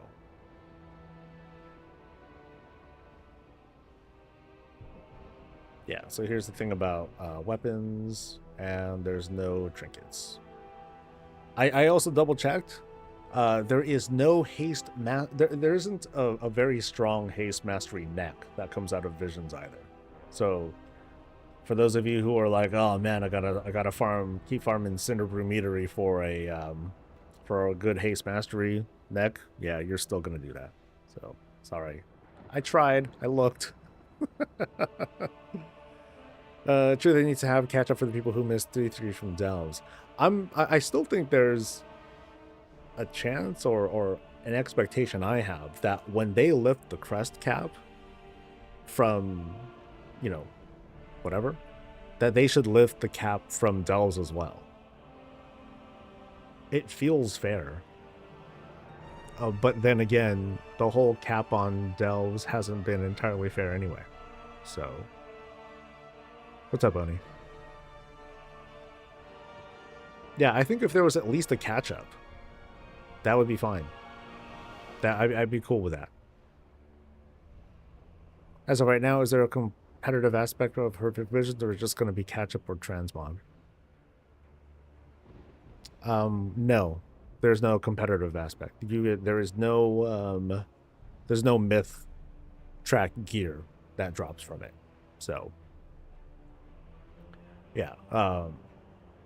the myth, like the really high level stuff, it's still from like the main season content, you know, high level keys, mythic raids, that sort of stuff from the vault. But hero and champion gear, very accessible here. You can call it catch up. I'd like to think of it as like this, you know, for solo players, it's like this kind of like different sort of side progression, something else to work towards. I think it's all right.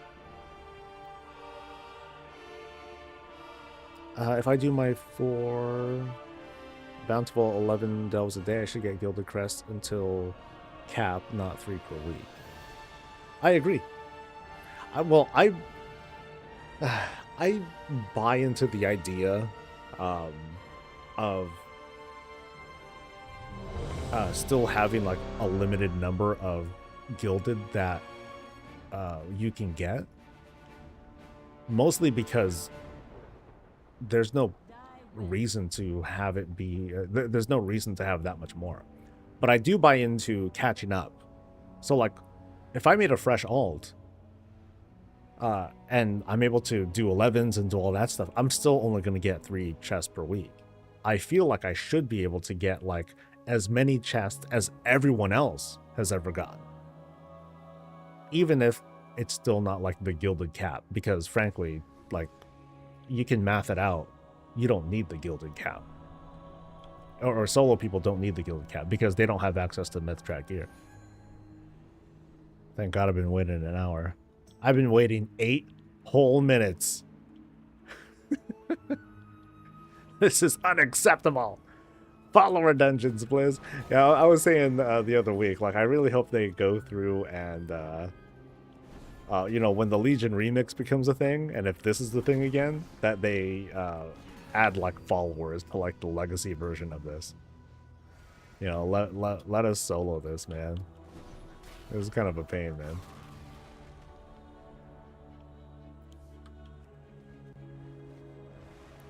I do feel like that 11's at a point they get too easy. I mean, that's what they decided. You know, they wanted to have a routine. You know, so some people will argue that 11's just feel like a chore now because it's, you know, pretty accessible and everything. But I think it's good that they're accessible. I would love to have like some additional, you know, flex challenges, things to make me feel good. Be like, yep, I did this. Underpin is cool, but Underpin is just like, it's like the Mage Tower. It's like, okay, it's that one encounter and that's it. I'd like to be able to do more than just that. So I hope that from Visions they kind of get feedback and be like, okay, let's add like some additional like accolades, you know, even if it's not gear, you know, some additional accolades, cool things to farm for, not farm for, but cool achievements. Like, hey, I did this really hard version of the thing. Go me. Another thing that I would really like for them to learn from Visions is to have large delves. Like deluxe delves that have, you know, multiple wings that you can optionally go into, and the encounter gets harder. You get, you know, snazzier new rewards or whatever, but you only need to complete like what you want to complete, and then you'll get like this minimum reward, you know, kind of like Visions, but it'll just be a delve. I think that'd be cool. So you strip down those mechanics like failure conditions and getting kicked out because of sanity, whatever, but then just have a big delve with more layers to it. I think that'd be neat. It might not be something that we'll see in this expansion, but I think it's a thought worth exploring. Oh wait, do I click a thing here? I do. I think. Okay. All right. Oh yeah, we got to do these, and then we jump off or something.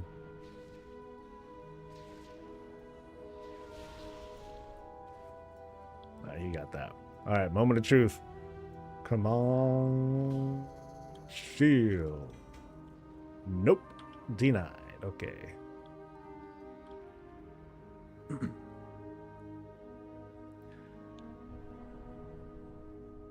Yeah, the weekly chest cap should go with the weekly max cap. Yeah. Gilded's never been this accessible, so I'm fine if the catch-up only comes in the last patch, as always. I just feel bad for alts, though. Because it's like, alts have that FOMO feeling to it. You know, they have to go through that grind again. Kind of sucks. They've been fixing all the content. Shadowlands has its Threads of Fate back. You can unlock all the zones at level 10 and do the zone-specific quest for massive XP.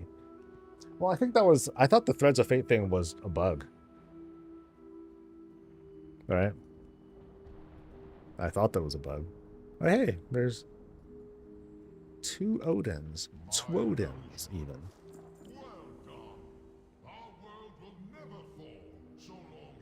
Oh, here's something I want to check out really quick. I won't spoil you. I want to see what happens for myself when I do it. I do the new delve in the Undermine in less than 7 minutes, which is crazy. Damn, you're good. I go kind of slow in there.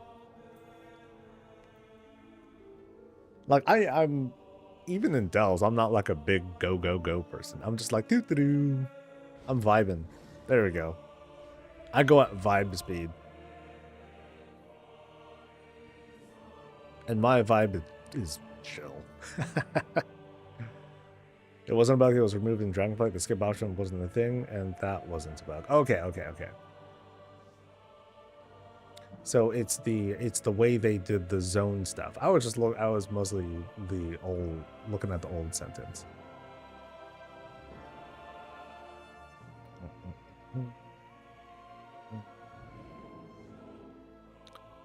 The one boss encounters are great and all, but I feel like the difficulty reward is lacking there too. Casuals don't really care because it's too difficult, and hardcore doesn't because it's a time waste. It's kind of funny though, like in the last weeks of season 1, all of a sudden you see all these people being like, yeah, I got it, Zekrir, fuck yeah, you know, better late than never, you know. So slackers slackers are folks who were just putting it off, but you know, they eventually caught up. Did I kill Heroic yet? No, not yet. We're still on the one after Styx, the conveyor belt guy. So we've only had like one night on him so far, or one set of, yeah, I guess I could say one night. So I think we spent like 2 hours on him, but we'll probably get him tonight. Okay, someone said that they fixed the portal room, but I guess that was an April Fool's joke. Sad song. Okay, so what tier do I want to farm for? Which one? Wrong window. Okay, so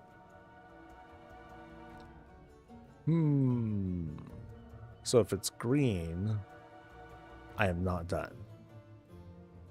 All right, I'm going to Molten Core, I guess.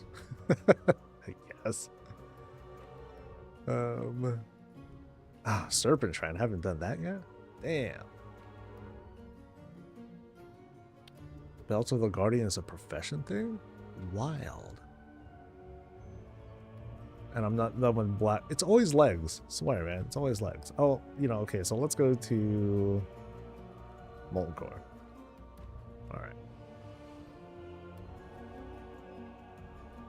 What was wrong with the portal room? I was hoping that this would take me to close to the actual Desire Lore portal room instead of the dock, because that used to be a thing. And I much prefer going to the portal room in Desire Lore. Portal room is dog shit? It's fine. Just learn directions.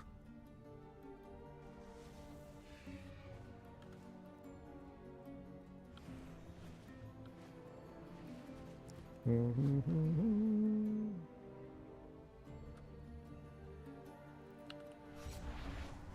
mean, you're talking to the king of Cope here.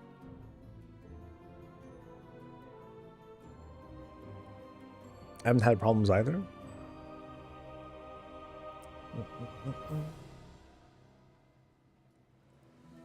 I mean, wait, do you go here and then you go to the portal room? Because I thought that was something that everyone experiences now. I know, where am I going again? Molten Cooler. Molten Cooler. Just be a mage. But I feel fine being an engineer, that's for sure. Whenever I'm getting footage, I gotta be on my main. Because I'm zipping from one part of the planet to the next, and wormholes, they just save.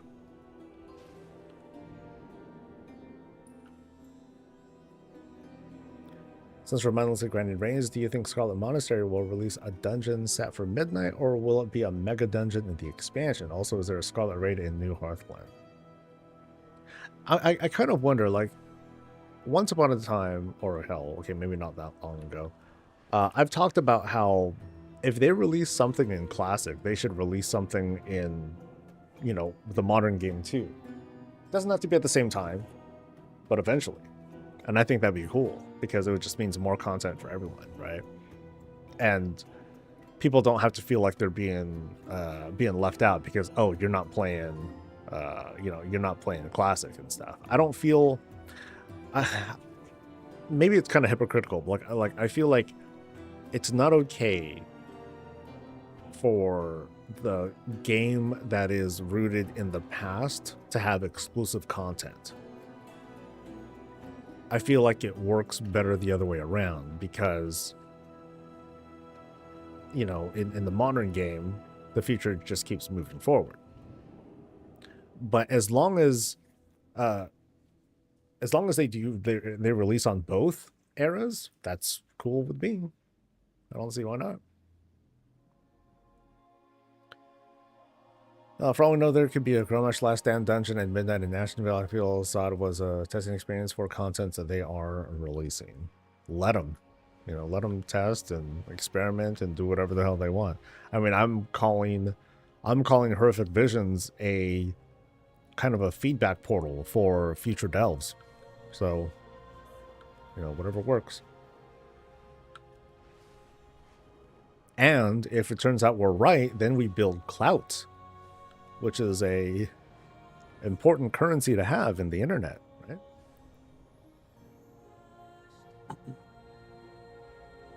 Any worth the new mail muncher mount is obtainable through the new Horrific Visions. I haven't looked into it. Do I even have it? Because I don't even know how to get the damn thing. Mail, yeah, so I don't have it. Don't you just go into a mailbox or something and like look for it? I think. What if they were trying to rewrite how things were told? Wouldn't that be a continuity problem? No, I wouldn't be. I would not be cool with rewriting the story. No. I believe that there should be, you know, just this single continuity timeline kind of thing. Hearthstone is okay because Hearthstone just feels like its own alternate, you know, doing its own thing anyway. But as for like the eras, nah. I don't buy into that. Okay, so I'm mostly going for Magmadar, right? But it's like, as always, I might as well do the whole damn thing. Hopefully I won't miss a boss, like I always freaking do. Sheesh. Mailbox in the Stormwind Vision? Okay, that's it? Yeah, I haven't tried doing it yet, but I don't see why not. Because, yeah, it would...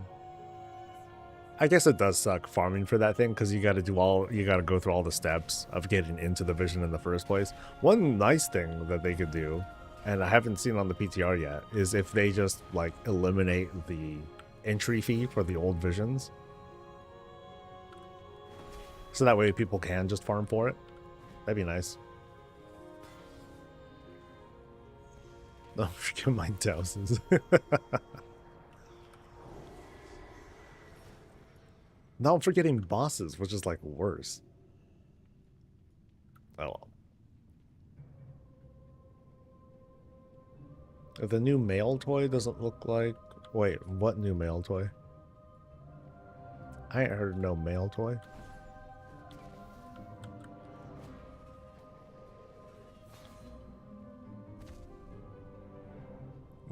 Where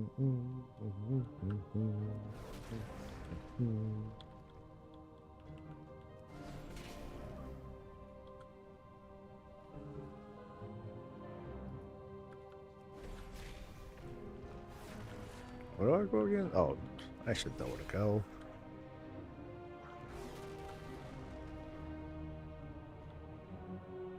Here we go.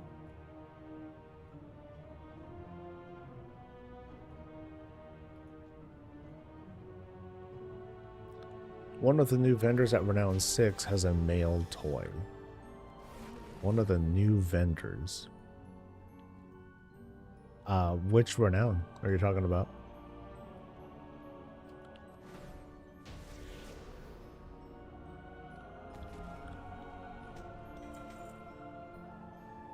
So, this guy, right? Yeah, it was this guy. Never. I'll never get it. But I might as well just clear the whole damn place.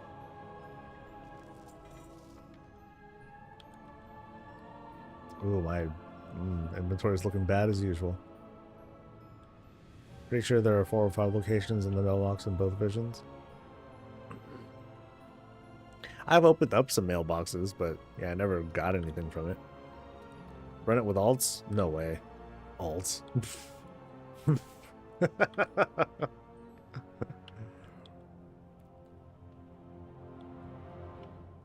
If only I had that kind of time on my hands. Like, I can... It's kind of my thing. Like, I don't do the hard farm like that. Like, I'll do my 1 a week, and, like, that's it. Yeah, some people strategize. They'll strategically, they'll place alts all over the place. Or they'll park their army right outside and just do the run over and over again. I wish I had that kind of time. I do not.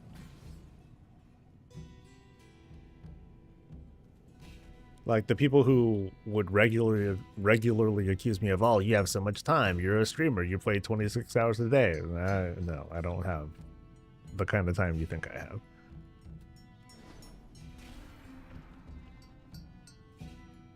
Yeah, there is a fair stereotype that streamers don't have families or other obligations or responsibilities and stuff, and no, that's not true. Oh wait, see, I almost missed him again.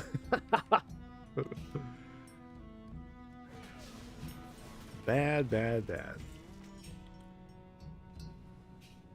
What's with the spin? Oh, my luck. I have the luck ring. So the miniature roulette wheel, the +1 to luck makes me spin every time. Forever. It's no longer an RNG thing. So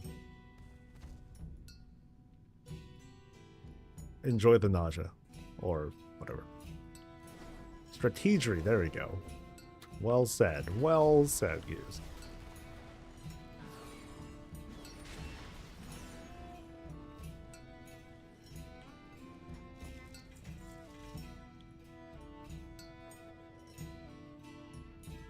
Does it also apply to Night Owl flips? It sure does. So good luck. Reminder, it's a time walking week. So you might get lucky. Or unlucky. Because the crazy thing about the roulette wheel is the stats are also random. So I got lucky. So I got 6,000 haste on this ring, which is nice. So I have a feeling I'm not going to change this thing for the rest of the season. I'm not going to find anything. I'm not going to find anything better unless I happen to get another roulette wheel that happens to also roll like similarly. But I have another one, I think. Yeah, I have this other one. It's a hero one, but this one has almost 6,000 verse. So I'm like, oh, this is not going to do me well at all. Shit.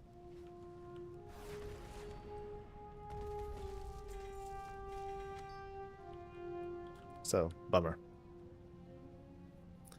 Working flip too? Ah, I never knew that.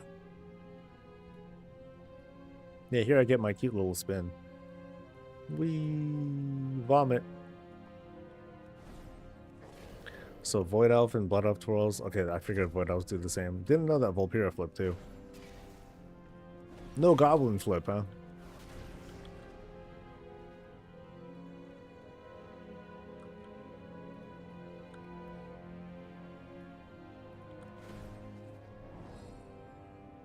Okay, so I am clearing them all. Good. I'm not screwing up like I usually do. Excellent. So the male toy comes from Flames Radiance. Okay, I was like, wait, what were we talking about? Oh, okay, so the new faction. I have not looked at them yet. I have no idea. Well, I'm gonna tell you right now, like if there's no cooldown now, there will be by the time it goes live, because that just makes too much sense. So it's probably going to share a cooldown with the other stuff too. So like right now, the Ohuna Perch and Katie Stamp Whistle, they have a shared 2-hour cooldown, I think. And I expect that to continue. Or I expect that trend to be a thing. So instead of it being like, oh my god, this new overpowered mailbox, it's just going to be another skin. Hey, which mailbox do you want to use? It's going to be that kind of choice, rather than having like another multiple thing. Which sends the message, well, why didn't you just buy a Gilded Brutosaur? You poor that's... If you want to feel that way, sure. I think I put some of the hammer mats in the guild vault, I need to clear out guild bank. There's a bunch of like Bruja in there, and I just need to sell it, get rid of it. Mailbox toys were so good before I bought the auction house and mailbox mounts. I mean, they're still great. You know, hey, you might be in an indoor instance. So still very useful. Of course, having the mailbox is like God mode.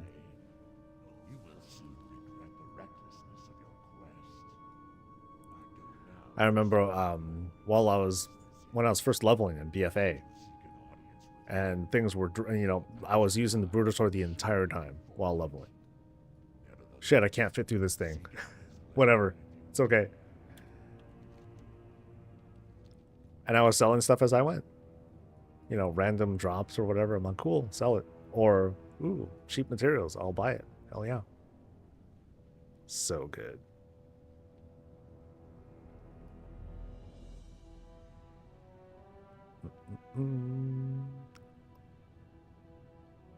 All the engineering toys aren't going to sell for squat. I tried for the one. Yeah. I mean, that's the problem with that particular bit of engineering. Like, there's going to be so many of them. Like, I'm still trying to sell some, just in case, but I should just vendor all of them that I still have. I purposefully didn't even pick up the profession talent that makes that a perk. I'm like, I'm not picking that up. That's just the pain in the ass to deal with. Forget it. Nope, nope, nope, nope, nope.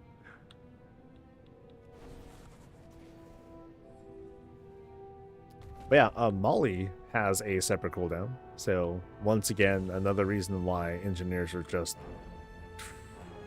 superior race. You just vendor them or deleted them? Yeah. I have some stuff that kind of circulates through my mailboxes, but that's about it. You had a good experience selling enchants? Nice. Yeah, a lot of the time when I'm working, I'm just dropping, I'm just listening for alerts for crafting and all that. Not spamming, not doing anything, and I've made about 600k from it in the past 2 weeks. Something like that. 3 weeks. Yeah, it was shortly after the season started that I think I bought some tokens or something like that. You know what I should do? I should refill the bank. Now that I'm thinking about it. So let's reset the clock. Boom. Guild bank refill. That should last for the rest of the season.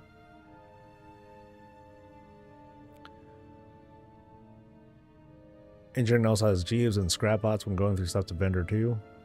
Oh, Jeeves is Also God mode.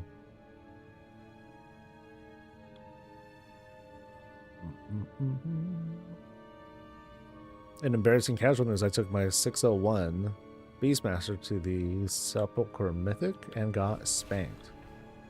Oh, really? Oh, bummer. I figured that it's... Well, actually, which boss, Artemis? Because those bosses... Because Mythic Sepulchre should be pretty solo now. A 601 should be okay. I mean, the higher the better, of course. But I figured that you'd be okay. There's not a whole lot that can kill you at that level. Finally got my blacksmith weapons maxed out, and now I need to set up alerts. Nice. I mean, craft scan works pretty well out the box. There's only some minor changes that I made to it, and then I just kind of sit and trade chat, and you know, I'm doing other things, and I'm just listening for the stuff, and then I'll hit the alert if I can, and then I'll just cross my fingers. The 4 bosses boss. Okay, that one I think is kind of tough and awkward. Yeah, I guess having better gear would be better, so that way you can just not worry about them resurrecting and all that. Yeah.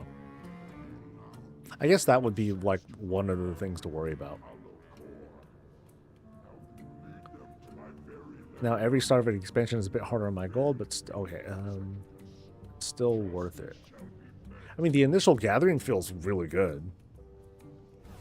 But I recall like the way things worked out at the start of War Within. It was, for me, it was Thaumaturgy. That was like just a huge win. It felt good. And nothing. Boo. Okay, so where else can I go? Sets and sets and sets.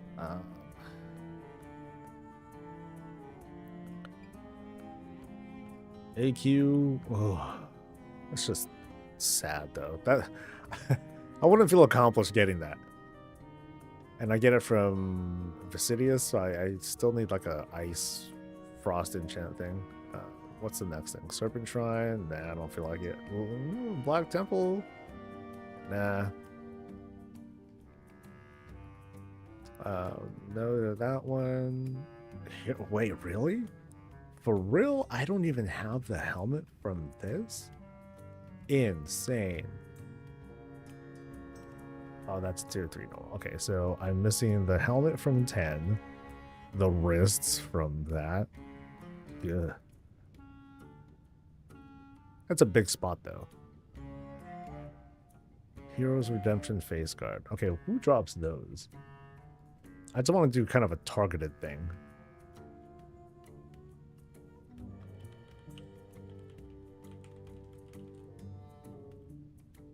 Face Guard.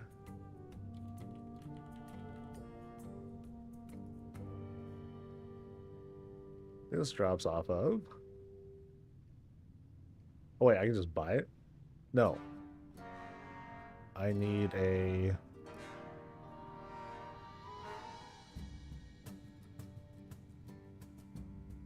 Oh, that's the wrong thing. Okay, Helm of the Lost Conqueror. Okay, who drops that? Dropped by KT. Oh, that's quick, right? Can't you skip to the end now? I forget if that's how it works. I guess I'll find out.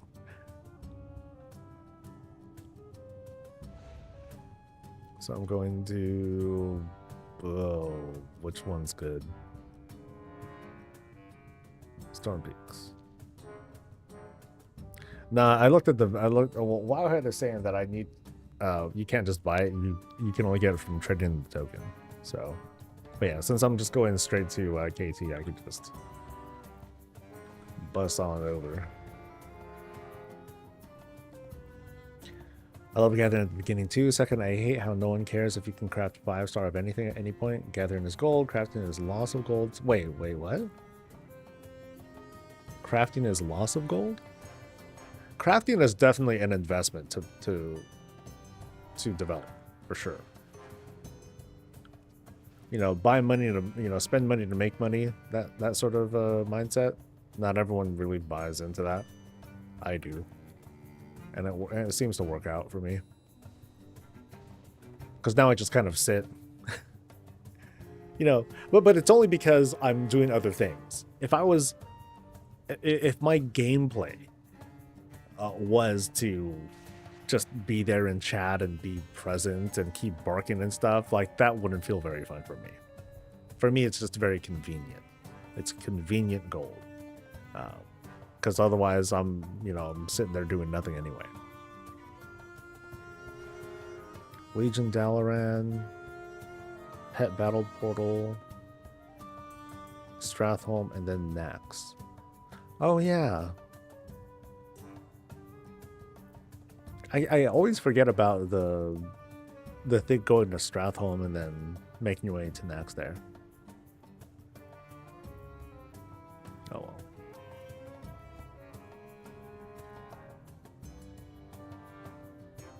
You're probably putting around 600k gold, and character progression took a few weeks to make it back. Like, given my playtime, like, there's only so much that I'll do.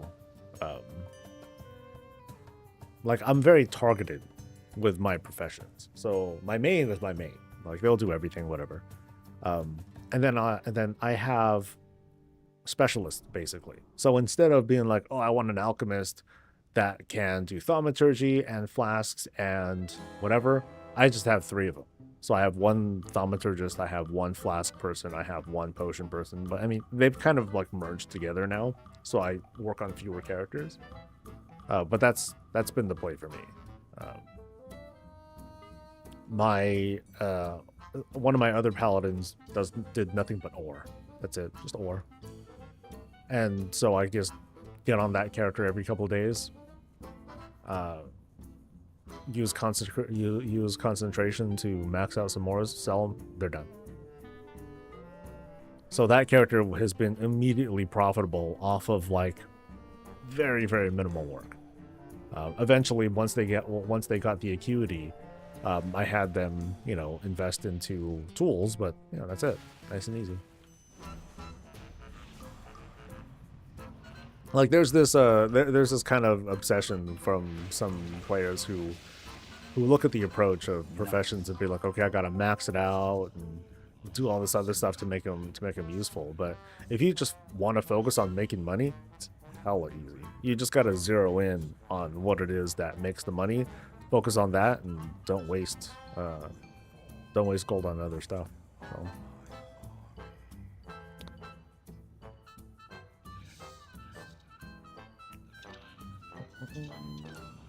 I've been using TSM since the beginning. You always lose hella gold after the first week.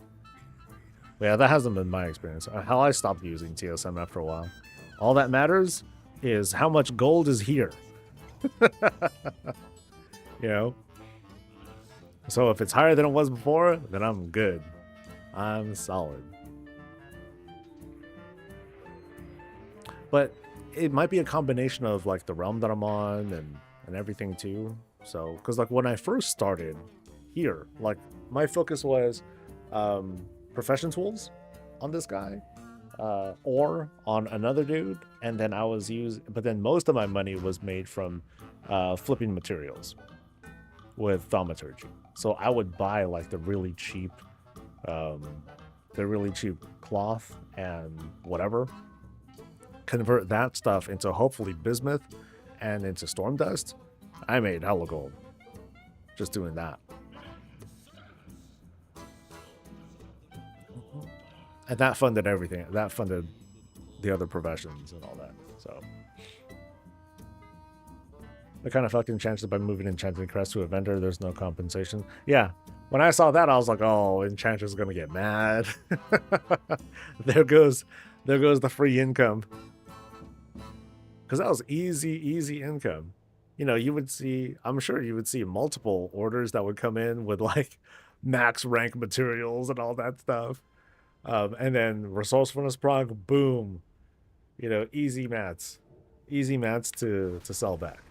But now that's gone, and that sucks. I agree. Like that, it's lame that that went away. And initially, when 11.1.5 was coming out, I was like, okay, so enchanters are getting corruptions. They can enchant that stuff now. Cool. But then, you know, feedback, and the feedback was fair about how people felt about having corruption enchants come back. Now they're going with this approach. I'm like, okay, this feels more reasonable. But again, enchanters got denied a potential income stream. So kind of sucks. I have noticed, though, or at least people have been saying on chat, that the overall price of enchants has been going up, that someone has been doing more aggressive resets on prices, and it's been working out. But I'm not sure. Like, you guys are look at that better than I do, I'm sure. Making a killing with weapon and other enchants, yeah, like, so that could be it. But it feels like someone has been doing a reset. I don't mind that. You know, eventually that in itself is like a market force. At some point, one of the whales will be like, okay, I can make money off this, and so they'll just buy everything out. But then everyone gets to win a little bit because, you know, everyone is taking part in that. Storm Dust prices was insane last week. How much was it? Because these days I stopped using TSM. I think I still have it on my desktop, in the desktop app, but otherwise I haven't been using it in forever.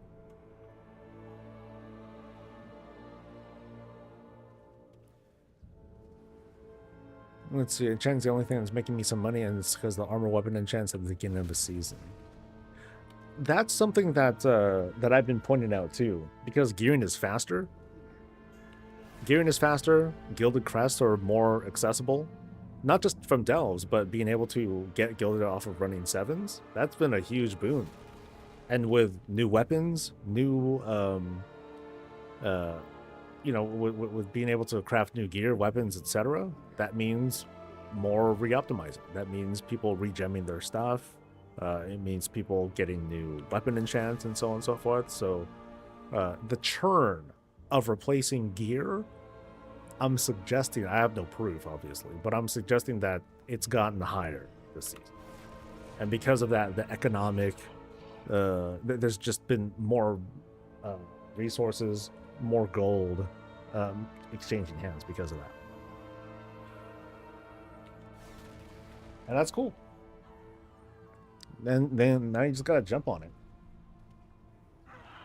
And that's like very surface speculation. It's like, okay, I figure it's gonna be like this. So, come on, helmet enchants. None? No tier at all? For real? I thought. So there's no guarantee of tier from. I guess this is old school, right? I guess so. Get fucked.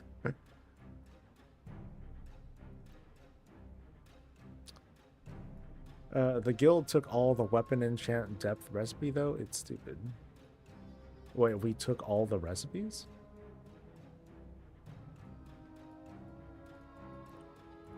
Boop.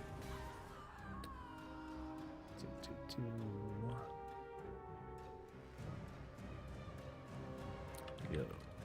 Okay, so what's next? Where to next? Ulduar is done. Okay, Dragon. Oh, dragons. Yeah. Okay, maybe not Dragon Soul. Where else? I'm suddenly becoming very picky and choosy. What's this one? This is from... I think that's a trading post thing. So no to that one. Okay, I have completed quite a few sets.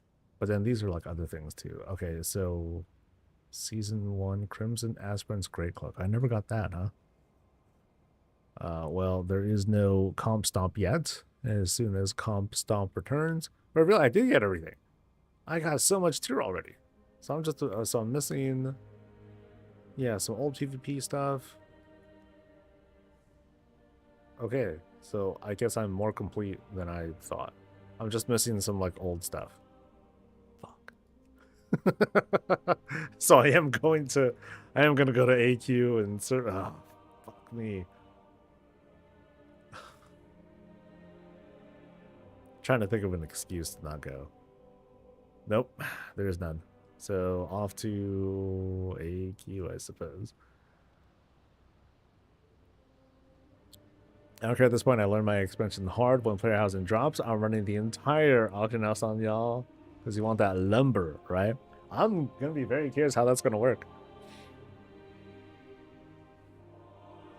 Like, I hope it's not guaranteed, but I hope that with this feature coming, the channel is gonna make a pretty, you know, big pivot towards featuring like housing stuff, talking about the economy, but definitely I feel like the bread and butter is going to be just discovering like just what the community is capable of. What sort of art pieces are people going to make with housing? And it's gonna be a cool adventure discovering all that stuff and then finding inspirations to like do stuff with my own, because yeah, I there's so many different ideas going through my head. I don't know what the hell I'll do. Comp Stomp is on the 29th. Yeah, so that's going to be my big mark of, not even honor, but marks of honor. That's what I'm going to be going for. I want to farm the hell out of that so I can just buy all them other Transmog appearances that I'm missing from not Dragonflight, from Shadowlands. Okay, so I said I was going to AQ. No, not AQ. Probably a Serpent Shrine, actually.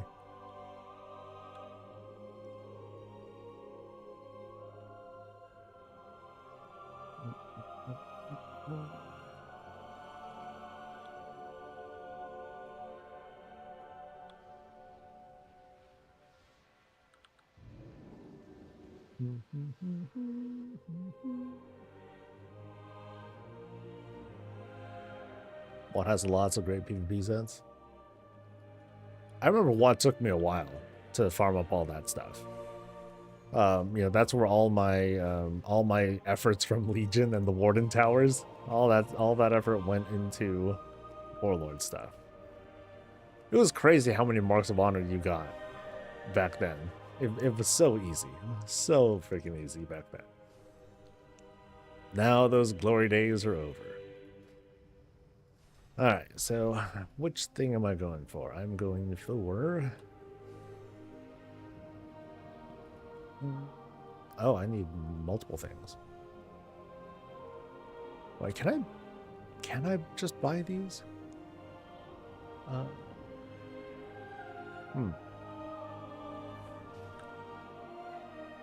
Yeah. Can I buy this stuff? I don't think I can. Yeah. Do you guys know? Can I just buy tier 5 from vendors in Shattrath, I believe?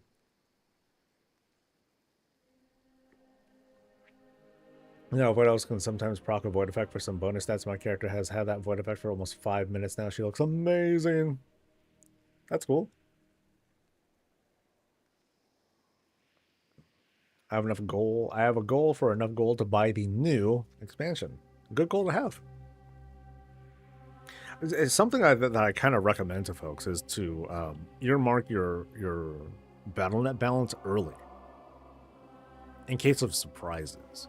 Like if you can earmark, let's go with $100. If you can earmark $100 via selling gold, you know, converted to WoW tokens and then whatever, that puts you in a good spot to buy an expansion, to buy a Brutus orb, to buy a certain pet or something like that, that you might be like, ooh, I really want this, ahead of time. So that way, when it does drop, you're not suddenly hit with this urgency. So it's kind of like it's a very basic money saving technique to just kind of set money aside and to make sure that you don't spend it except for certain things. And, you know, because this is World of Warcraft and it's BattleNet balance, you're limited on what you can spend it on anyway. So I would say, you know, just try to do that sooner than later. It should tell you what you need to get it. Oh man, what was it telling me here?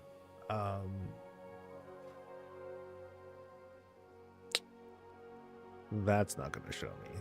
It's just going to show me like the tokens. So that's true, because you know that's a good point, because I don't even track armor normally.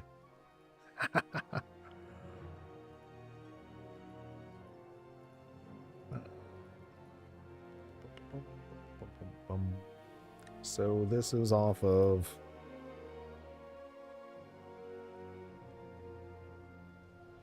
yeah, I do need to I can't just buy it.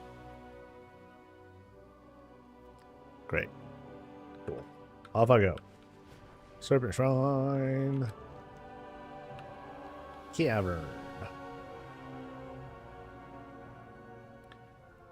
And it is a token redeem. Okay, thanks guys. You say that, but are you even there yourself with enough gold to buy the new expansion? At the moment, no. I mean, let's see, how much gold did I just put into the bank? 500 something K. So that's like 30 bucks. You know, so there's that. I'm probably gonna do I haven't done this before. I've bought every expansion. And lately, Blizzard gives me the expansion too. But I've still been buying it. I might take a risk and not buy it this time. Because I have this big old box, you know, for the for War Within and the anniversary and all that stuff, and I still need to get rid of it somehow. Like I need to sell it or something. You know, it's the big physical edition.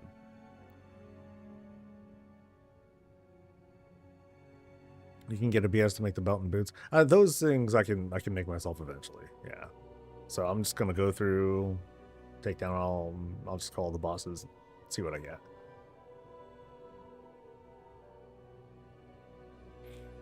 But yeah, as for my ability to make gold, I have no doubt. Not a doubt in my mind. I'll be fine.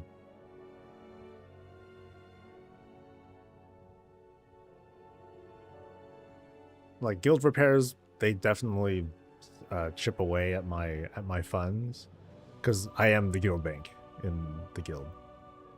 Everything I make is mostly for the guild, and every now and then I'll like gift myself some gold. Oh yeah, there's no difficulty thing, right? I just go right in. But yeah, you'll want the housing pre-order right away. How quick does Blizz send it to you? Not quick enough, actually. Not quick enough. So we'll see. We'll see what my behavior does.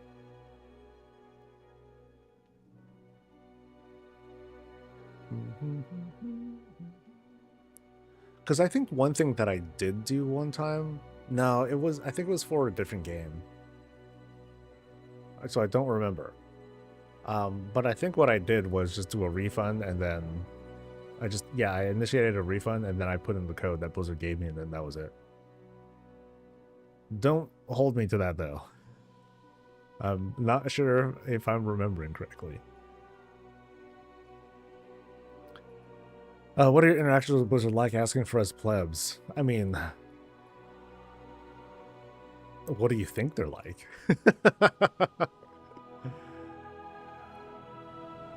Bought a 1-year sub for WoW 4 years ago, and just keep extending it from month to month with gold. I still get all the yearly rewards. Yeah, that's the play. If you can preserve your status, as either a 6-month or a 1-year sub person, you can just extend that with tokens. So yeah, you're paying for the 1 year or the 6 month, but then that's it, and then you get the benefit of having that status preserved for you.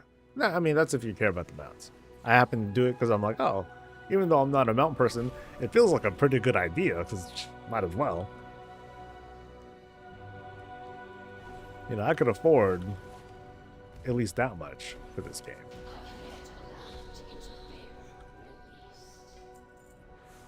Ooh, and my inventory is hella full.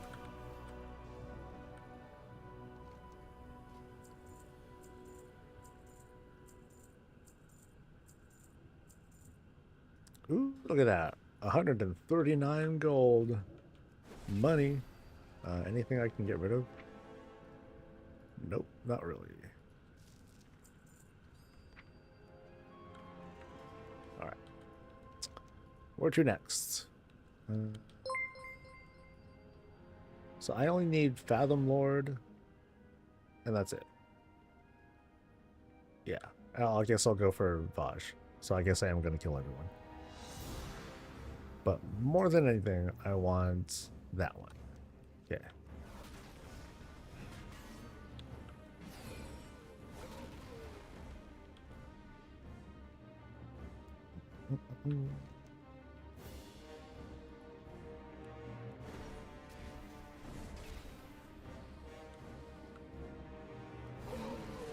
Yeah, I think it's... I'm trying to remember when they sent me the box. I actually think it was kind of fast. Yeah.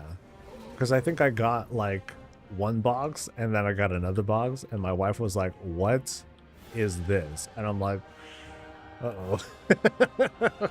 Because I had these two big ass boxes of WoW in the house. I'm like, oh shit.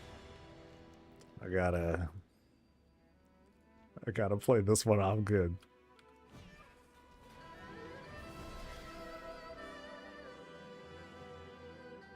Yeah, so we'll see. Okay, I'll hesitate on buying the collector's edition or whatever.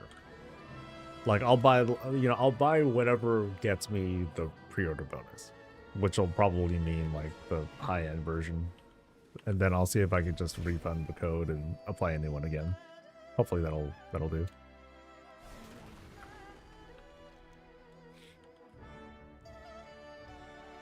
It's usually within a week before official launch. They can't send it too early though. Yeah. So I think I was asked about it early on, but then it didn't ship until like around the same time. Yeah, that's why. It's been like 6 months now, guys. It's a very long time for me. I tend to push memories out very quick.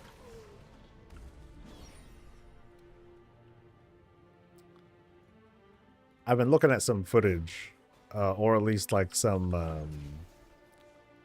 clips or whatever people are posting about the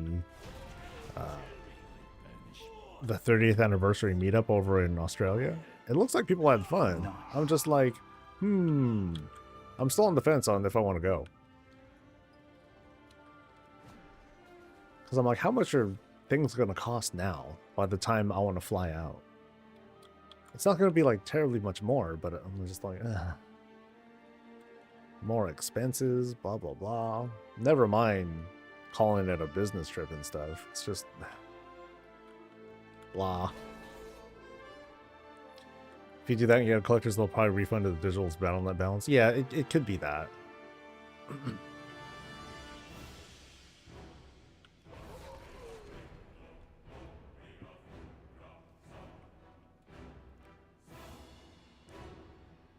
I've been doing the pre-order stuff by getting a collector's box and refund it. Yeah, it's a good way to do it.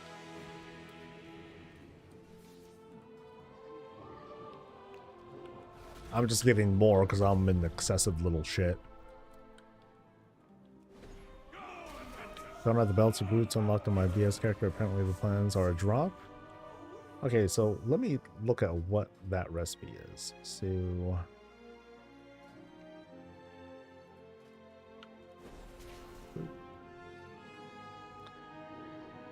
okay.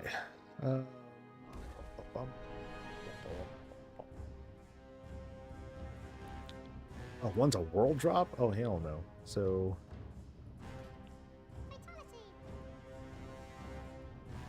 oh god, Craftsman is just going all nasty. What are you doing?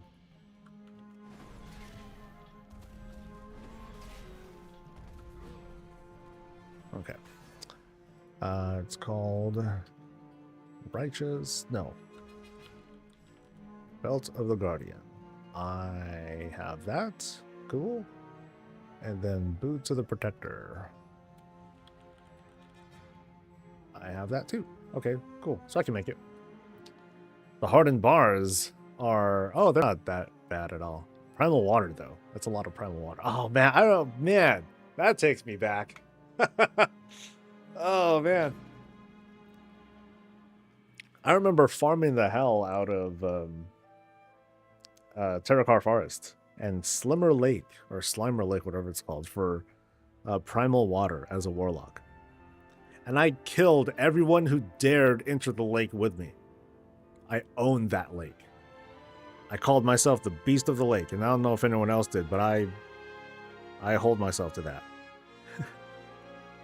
This is back on the PvP server. And I made that was how it was. Primal Water and Primal Shadow. That's how I got the money for Epic Flying eventually. Just a lot of that stuff. Those were the days. Those were the days.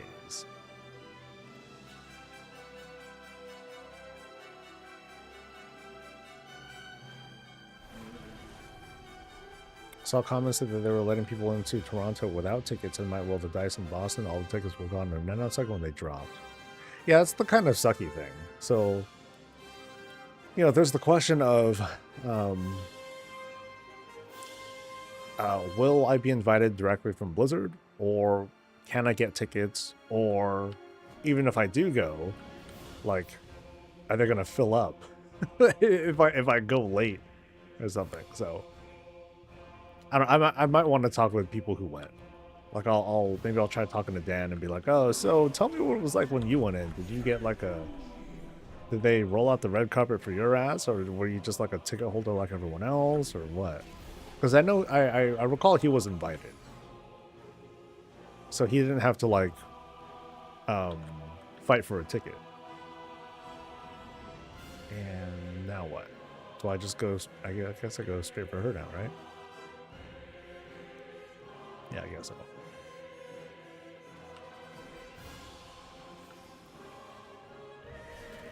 A Naked Gun movie with Liam Neeson and Pamela Anderson? Wild. You know, I saw a picture of her maybe the other month. Oh, she looks way different. She looks way more chill. She's just a chill, older looking lady.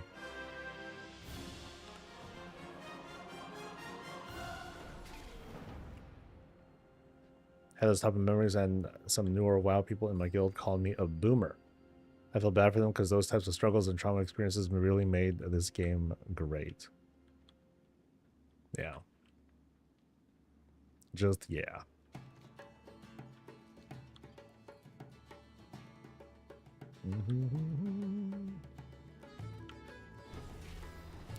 Are you going for PAX? Okay. I am not going to be there for PAX. If I'm going to go... Well, I think I had a chance to at least try and apply for PAX as a media person, but I'm like, I'm not even sure if I'm going to go, so I'm not going to bother with it. Okay, so this is the thing, and it works. Can I just jump? Ah! Okay, it worked.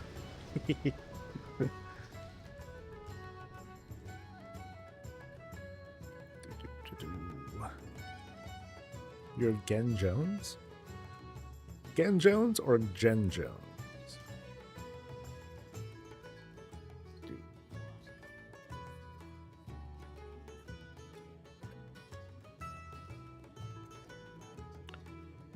Alright, so I'm hoping for glorious gauntlets of the something or other.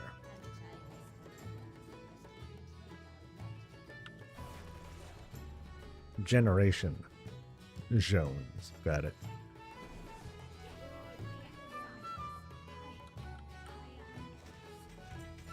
And nope. And nope. Okay. What's next? Where to next? At this rate, I will go to AQ and I'll be really sad. Nope, we're going to Black Temple. Woo, Black Temple. For Lightbringer leggings. Thank God it's just Black Temple. If I had to go to like freaking Hyjal, oh, it would have been on. Okay, so the thing for this one is I need like a critter cannon, and then the necrolite skull, if I recall correctly. Yeah, so critter cannon. I can't do it in a raid. You son of a bitch. You know, but we are doing a roulette. We're doing a roulette. That I know I can do in here. Let's see what we get. Boop. Oh, God, that helmet. That helmet of all things. I'd say this is the loudest, one of the loudest helmets in WoW. I mean, look at the height increase, right? Here's the top of my head. It's more than 2 heads taller than my actual head. This is one of those, you know, I'm trying to compensate for something kinds of helmets. That's crazy.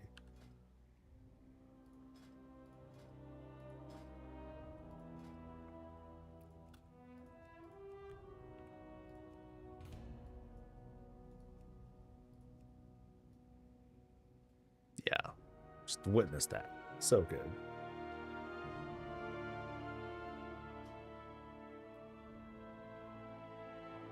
All right.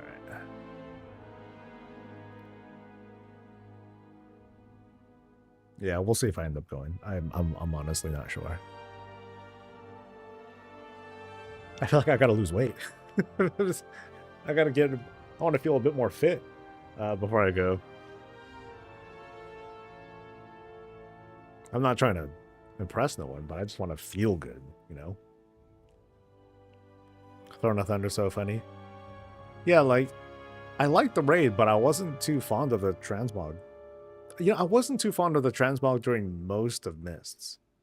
But I admit that I wasn't a huge transmog person back then at the time. But I did really like the crafted plate set. It had this kind of like masked samurai sort of vibe to it, and I like that. And I think I held on to that for most of the expansion. Yeah, I think I would just mog back to that. I don't mind the Siege of Orgrimmar Paladin set. I don't remember what that is. I have no memory of it. So that one was Siege of Orgrimmar. Look, I was even doing the remix, and I don't remember it.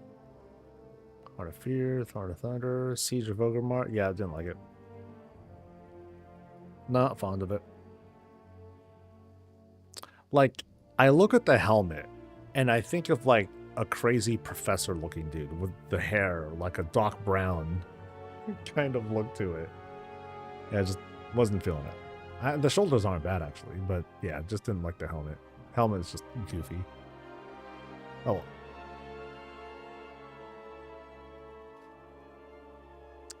So I said I was gonna go to Black Temple, right?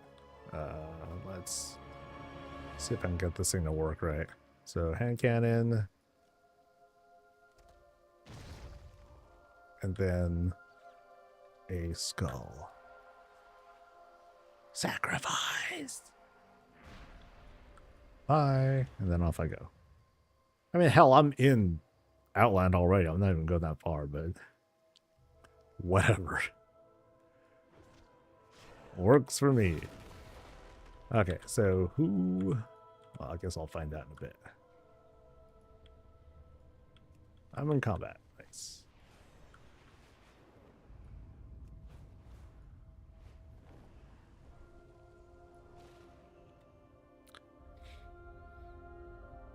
Didn't mind Siege stat.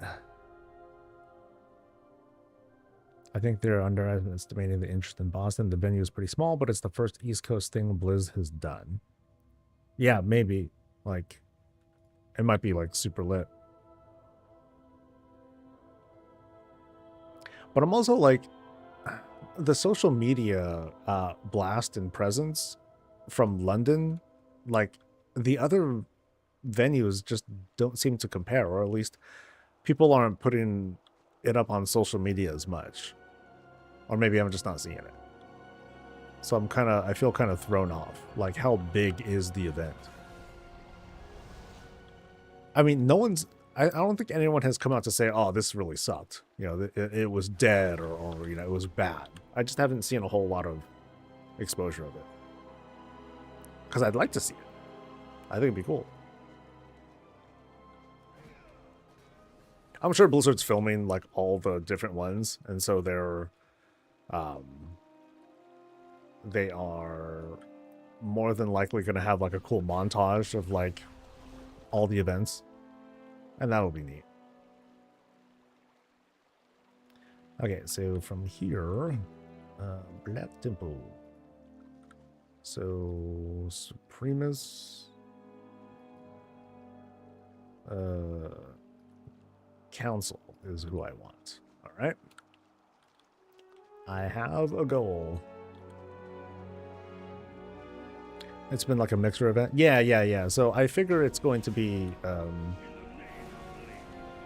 like, I'm not good at those kinds of things, but when I went to the pre-BlizzCon mixer, it was fun.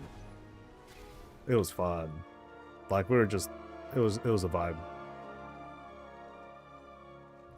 But the thing is, like, most of the people who I know there are, or most of the people who I interacted there with were from Europe, and they're not going to show up. So I'm like, oh man, it would have been cool to see like Bellular and Panda and Telius and Nevitel again, and some of the other folks. Wochi was there too, and you know, we're all like just all hanging out. So when it was everyone, that was neat.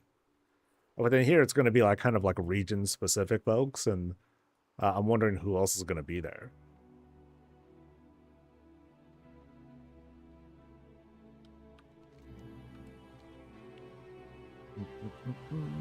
But I never hang out at the Hilton. Not for very long. To me, Hilton's just way too loud. Like, I remember on the last day of BlizzCon 2023, we were kind of tired, and yeah, we just sat at the Hilton for a bit, and then I got to at least take a quick picture with John Haidt and Towel and I forget who. But it was cool. It was very cool.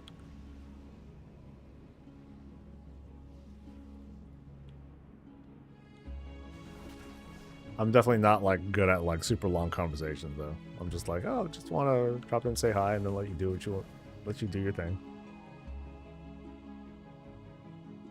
Marriott's the new hotness. Yeah, I only hung out there for a little bit. Yeah, I was only there for a little bit. I think I remember. It was late. It was late at night. I'm in bed, and Bellular, he messages me over something, and he's like, "Hey, like hey, where you at? There's like someone over here at the Hilton or Marriott who hell wants to meet you and stuff." I'm like, "Oh, I'm in bed, dude." I don't think so, man. I'm an old man when it comes to this sort of stuff.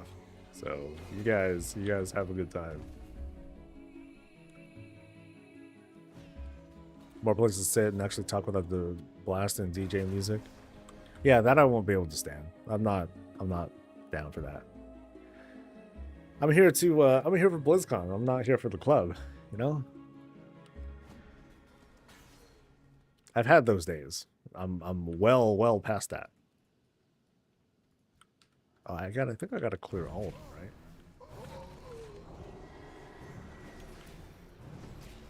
Yoo-hoo.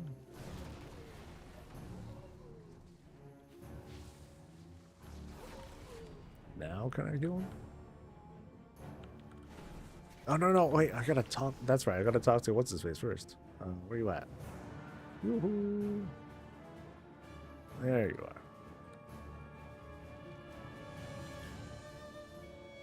Now I can play.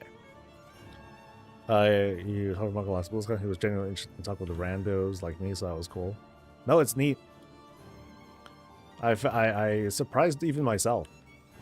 Just kind of like shooting the breeze with folks who would come up to me and be like, "Oh, can I take a picture?" And then we would just chat for a bit. I struggle with that though. Like my mental energy like gets drained pretty quick. But you know, I see it and I'm like, oh, this is fun. This feels genuinely great. And then I feel genuinely tired afterwards.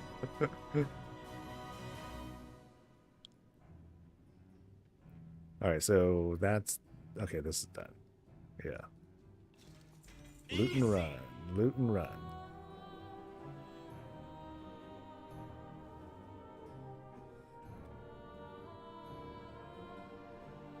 Yeah, somehow we were talking about roller coasters a lot during the mixer. Like me and Lynxie and I think Panda, and we were all just like chatting. Okay, so this way, dude, this way.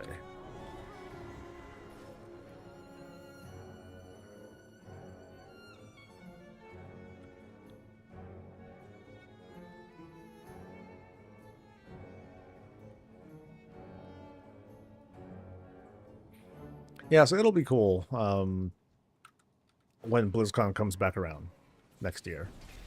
Feels like that's going to be like forever from now, more than a year from now. It's hard to tell what's going to happen in the next month, and you know, and I'm trying to think of what we're going to do next year for BlizzCon and stuff. Like I already let the guild know. We'll see if we do like we'll see if we have people come in and do meetups and all that.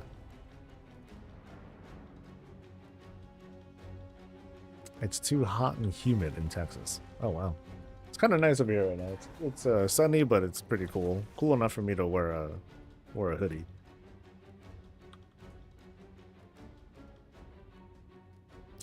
Mr. Nine Luxos and Chris from the Classic West Side, where they were just awesome.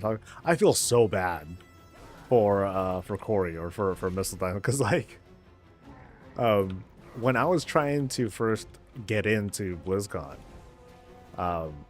we were like 2 ships passing in the night. I feel bad because you know, he would see me and I'd see him. I'd be like, dude, and then we would be like separated from barriers. I'm like, dude, I'll find you. We'll chill. We'll hang out. We'll chat. And we never did. You know, it kind of sucks. Because I remember when I first met him in person. It was during the BlizzCon, and we were all in a room for a group interview. I forget what expansion it was, but we're in some group interview setting, and we're all sitting down. We're getting all our cameras and microphones and whatever set up.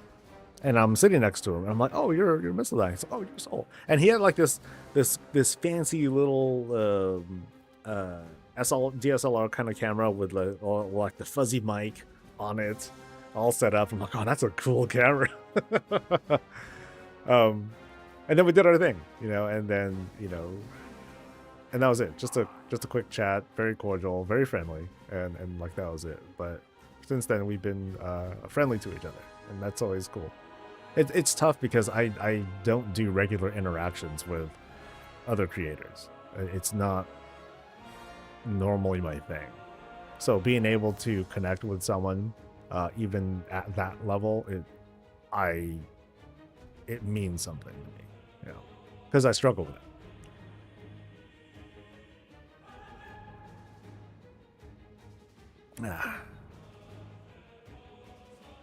And he did say he's going to try to go to Boston, so it'll be a chance for us to meet up. Like he was inviting me, like, "Hey, dude, if you're there early, you know, we can hang out during the day." I'm like, "Oh, that'd be cool."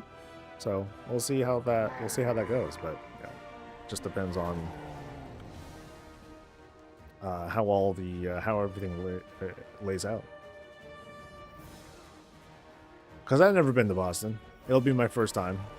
So I'm like super tourist. And yeah, we'll see what... Am I going the right way? Shit. I think I'm going the right way. Like, did I do everything up here? I think I did. But I'm not sure. Yeah, I think I did. I think I'm fine.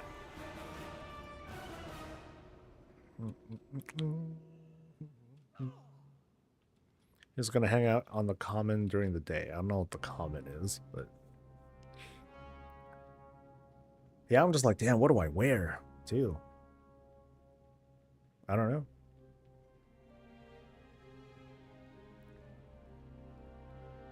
It's 83 over there? Oh, God. Welcome to spring-ish, I guess.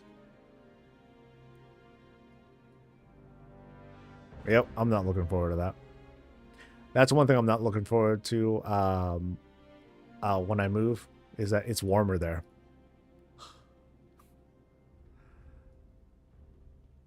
It's like a smaller central park for Boston. Ah. Two things that me and my wife are interested in is sitting and eating. Okay, maybe not the sitting part. You know, it's cool to explore stuff, but we love to eat.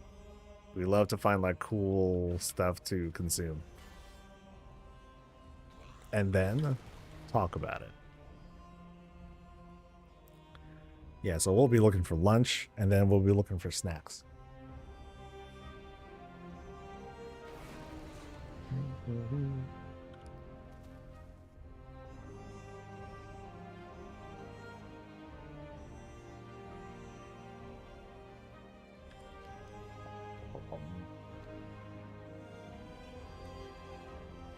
All right.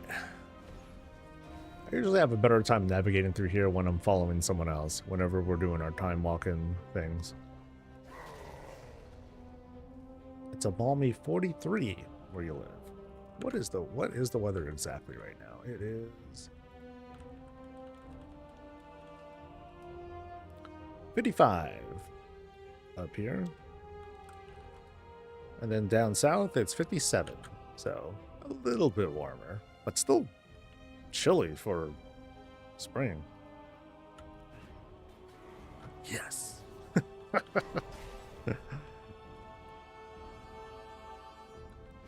Dude, Boston Common is in Fallout right now. Oh, it's in Fallout 4.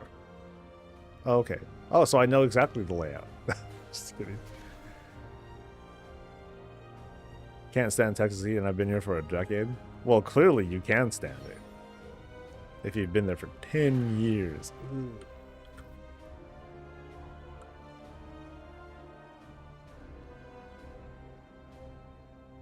I mean, I hear lots of good things about Texas, but it's not the kind of place that I think I ever want to live in because of the weather.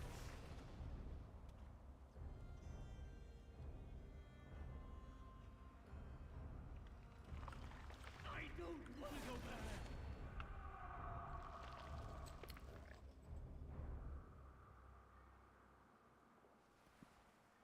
there. Now let's just watch this thing twitch and feel awkward.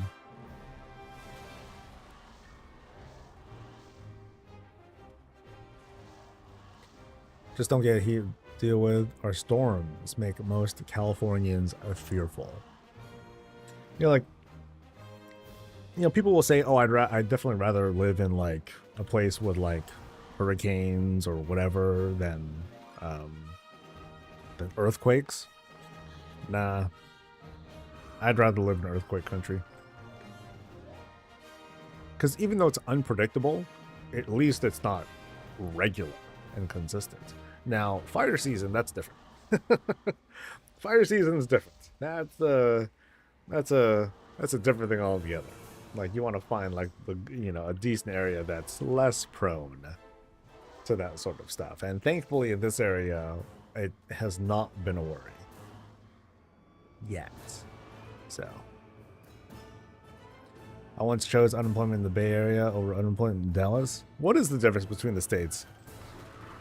Is it better? Do you get more money off that? Living with hurricanes and tornadoes isn't too bad, lol. Maybe not, but just the thought of that, it's very intimidating. Like, it feels very discouraging to ever want to live in that. Yeah, inventory is full again. All right.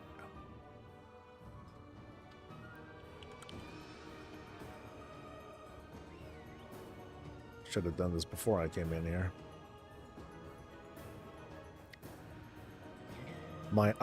This dude should be old. This dude's got to grow up at some point.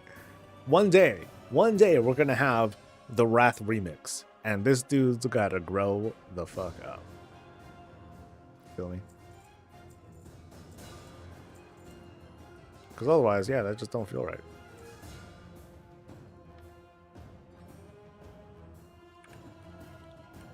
All right. Off we go. As someone who grew up in SoCal with earthquakes and survived Northridge and now living in Nashville, with all these tornadoes, I'd rather take earthquakes. Hurricanes give you such a warning it isn't that bad. Yeah, but you can't do anything. You can do something for yourself so you survive, but then what about all your shit? You know? That's what I'm scared of. Like all my stuff.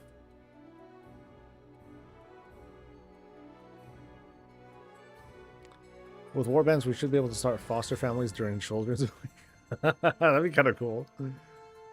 I used to live in the Northeast, and to be honest, snow probably causes more deaths than tornadoes when you account for driving. Yeah, I don't think I'd want to live in snow either. I'm cool with visiting snow. You know what I mean? You know, you go to vacation in snow because you intend to go skiing or making snowmen or some shit like that. But living in it, for a brief time, I lived in Colorado. Not even a year, and then we moved back. It was one of the most odd decisions that my family made. But while we were there, I got the opportunity to live in snow, and so I'm like, dude, having to shovel all this crap every day, this shit sucks. I hate this. Because if you don't, you get in trouble. So I'm like, that kind of sucks. And you know, my parents weren't gonna do it. They're like, no, you're gonna do it. You're the man of the house. I'm like, this is bullshit. No.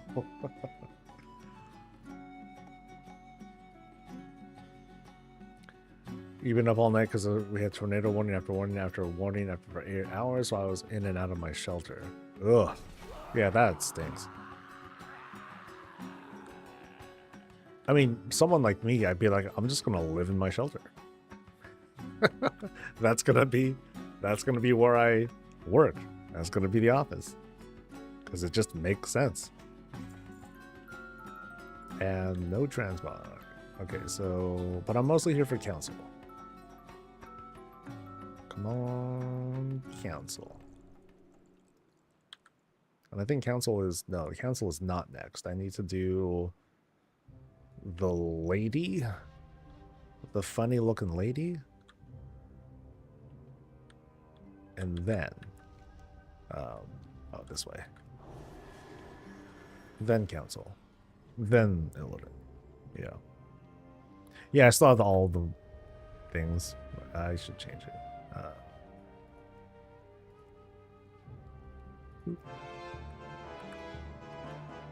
Yeah.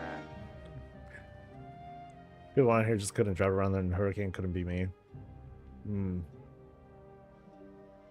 I mean, I've seen enough clips. I know clips are a very narrow viewpoint, not very indicative of reality, but I've seen enough to be like, I don't want to live in that. No way. And I'm sure people have seen clips of earthquakes and stuff, and people are like, I don't want to live in that. No way. Same thing with fires. That's all fair. But having lived here for, God, I'm almost, for a long time now. Haven't really seen, a really big one.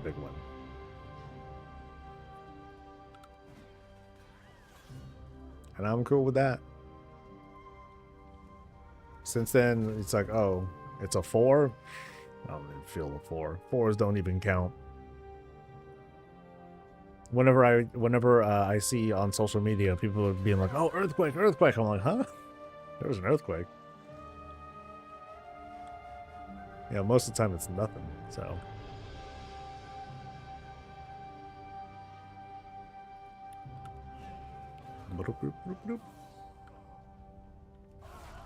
Yeah, so that shit in Taiwan that happened, that was kind of scary.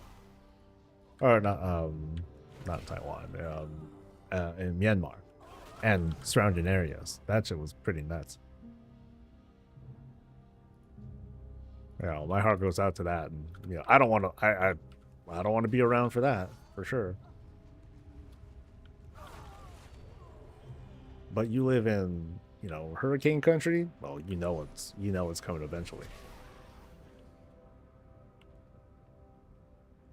It's below 6, yeah. I mean, I'd notice a 5. But 4s and stuff, like...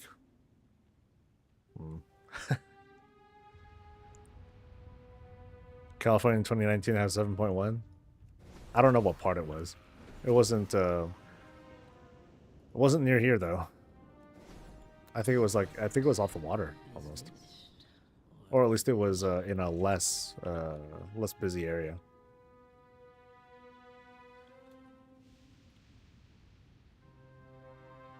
This helmet. Oh man. Illidan can see me from the top of the temple. You can see me from space. I'm surprised wearing this helmet doesn't just aggro the entire place. Because they're like, there he is. I could see him. He's behind a wall. I could still see him.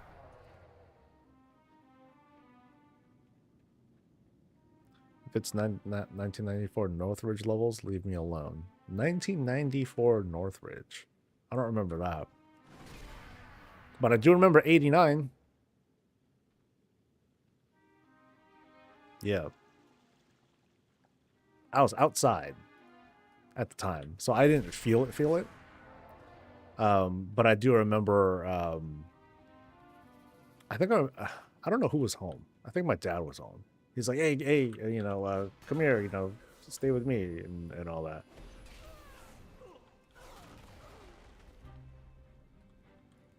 And then we saw like the phone lines. Like that's when I noticed like they were like swaying and stuff. Like it was kind of crazy. But then no damage to the house or nothing where I'm at. So I got lucky. All right, moment of truth, baby. Give me legs. Fuck yeah. I got 2. Woohoo! Black is the new black. Oh, that's genius.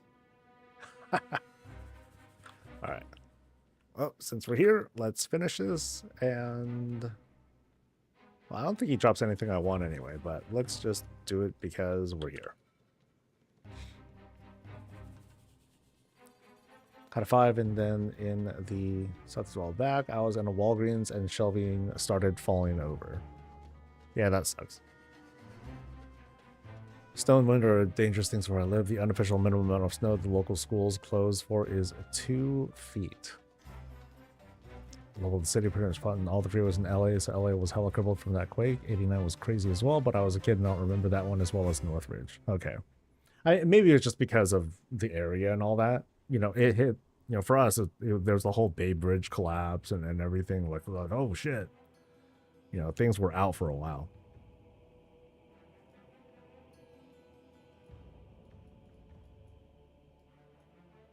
Come on. Skirt.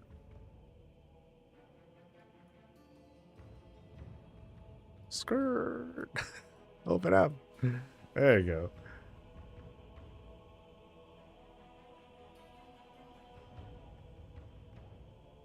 So 94. Yeah, I don't remember that at all. But I guess it just never hit the Bay Area. So.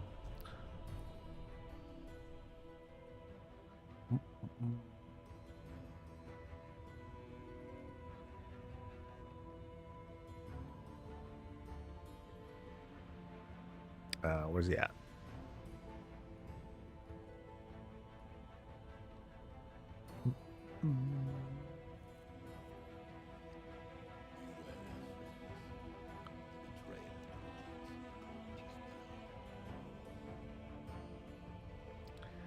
Next week will be crazy. Like, I'm nervous. I hope that I can get everything up and running. But the big thing is, I'm not gonna have my chair. there's a non-zero chance I will not have my chair available, which means I'm gonna be standing the whole time. And I'm not quite sure how my body will handle. I mean, I have chairs, but I'm not gonna have like my good chair. So we'll see. Let's see. It was a slow, long earthquake, but it was very near the surface. The long ones are are scary. That's when it's like, you know, because you're wondering, is it going to end? How much longer is it going to go? Is it going to get worse? And then, of course, after a long one, like every second it goes on, after it ends, that increases. Well, no matter what. But you just start thinking more and more. It's like, oh, what about the aftershocks?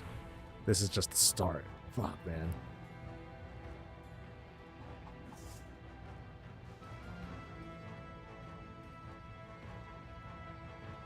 Is this it, mortals? Yeah. This all the fury you can muster? Their fury pales Oh, I have not even checked for news at all. No news. Cool. Solid. Let me double check if there's any social media stuff. I didn't even notice until now that WoW had stopped posting on Twitter. Like they only post on BlizzCon now, and that's it. Interesting.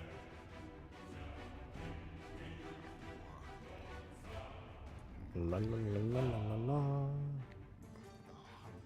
Nintendo's first post-switch to Nintendo Direct Treehouse livestream is being flooded with angry comments from users calling on the company to drop the price. Yeah, I don't blame them.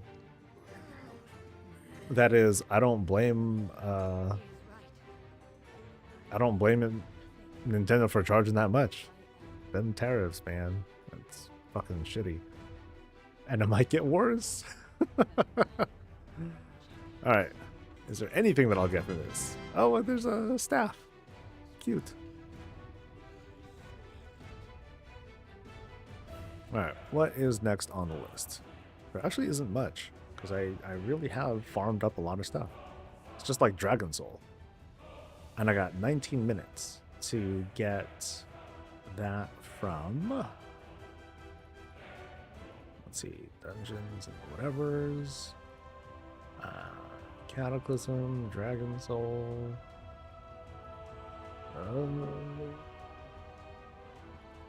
Oh god, I'm missing hella shit. Oh no. So, Raid Finder, Dragon Soul. I think for that one, I have to... Don't I have to queue up at Caverns of Time, I think? Yeah, I gotta go all the way over there for that. Ooh, that's it. Okay, the colors are cool at least, so.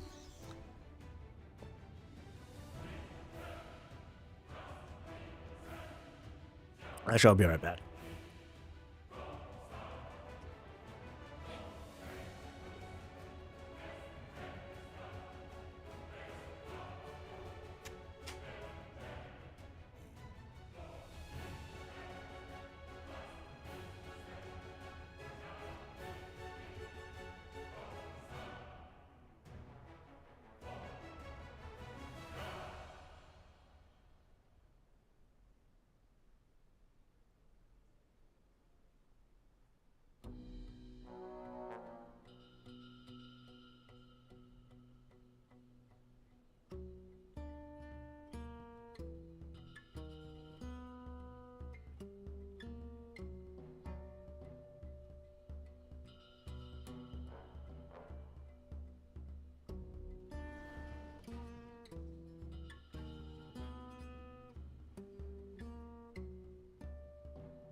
GTA 6 really gonna come out with the $100 drop.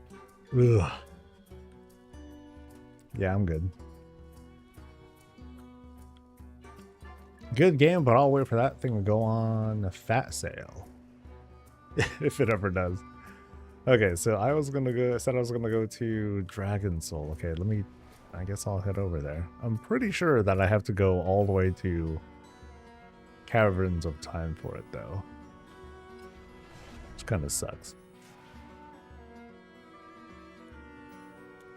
Did you know the command, all the things? I'm familiar with it, but I never used it. Actually, no, I'm not familiar with it. Let's type it in and see what happens. Boom. Okay, so everything from the expansion. Cool.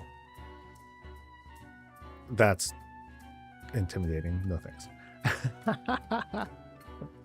See, what sucks though, all I really wanted to do, what I would prefer to have, and I don't think there is a filter or a setting for it, I just want to find shoulders.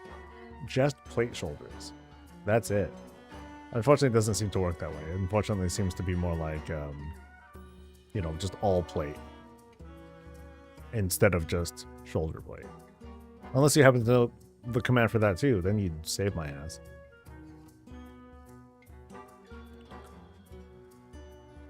Yeah, because that's my goal right now. It's not even so much plate. At the moment, it's just tier sets. That's it. Helps narrow it down if you just want to find stuff. Oh, no, I feel you. I'd really like to just stick to, you know, even more specific criteria.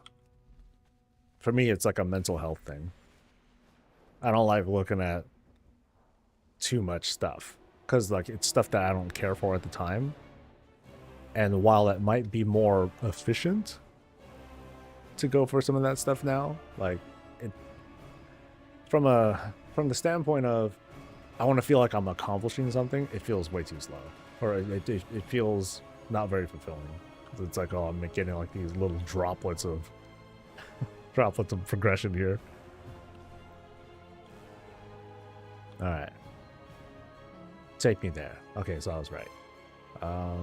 So which one is it? I'm going to guess. Actually, looking for raid is both. Get fucked. So yeah, doing both. Yay! Favorite. It won't show you all specific armor slots, but you can filter an armor slot per expansion. But it's still like all of them, right? Yeah. Thankfully, I have, you know, in my long ass career in this game, I have gotten a lot of stuff. So there are a lot of sets that I have finished. It's just a few things that I'm missing from like multiple difficulties and stuff like that. A lot of them being Raid Finder, which thankfully is fairly accessible. There seems to be like a regular call, at least on the WoW subreddit, for, hey, if we collect the high level, you know, the Mythic appearance, we should get all the other lower difficulty appearances too. And I don't think they're ever going to do that. I don't think there's much of an. I don't think there's much of a gain that they would get from that.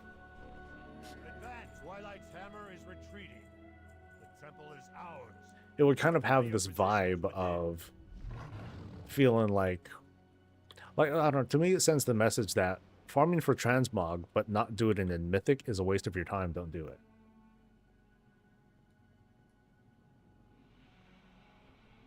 And I somehow doubt that they're cool with, hey, let's give collectors less incentive, you know, less of a reason to play and collect and stuff.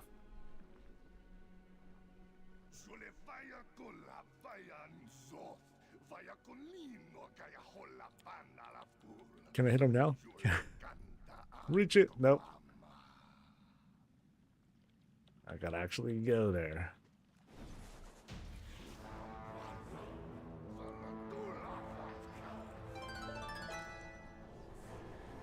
Belt of flayed skin. Mmm, that's so gross.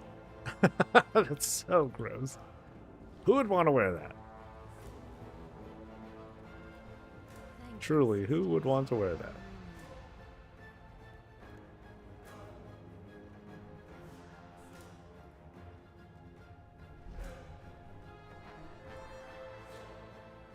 Alright,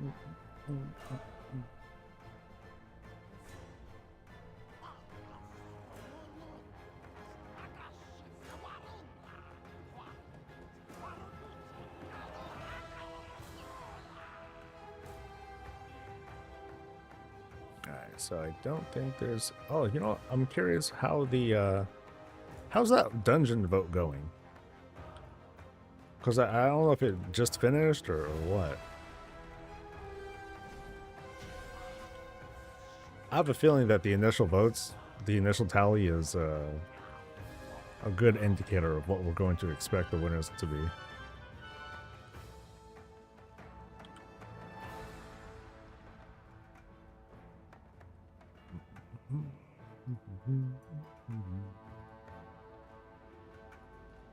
The flow of darkness abates. It seems you truly are the heroes of legend. So how many bosses can I do here?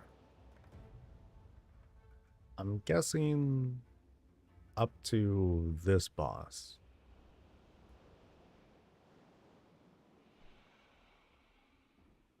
Can you tell? It's been a while since I've done this. Very long time.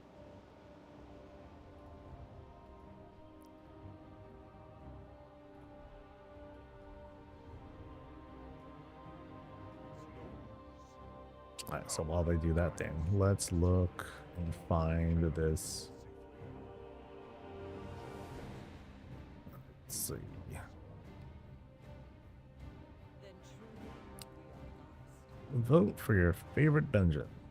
Not necessarily. I believe, yes, it just might work.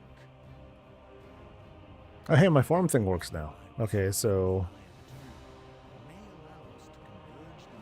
I don't know what to choose, so let's just see what wins. Okay, so yeah, it does seem to be like, it doesn't seem to have changed much. I think there was about 10,000 or so votes when I first looked at this, and then there's only been a couple more.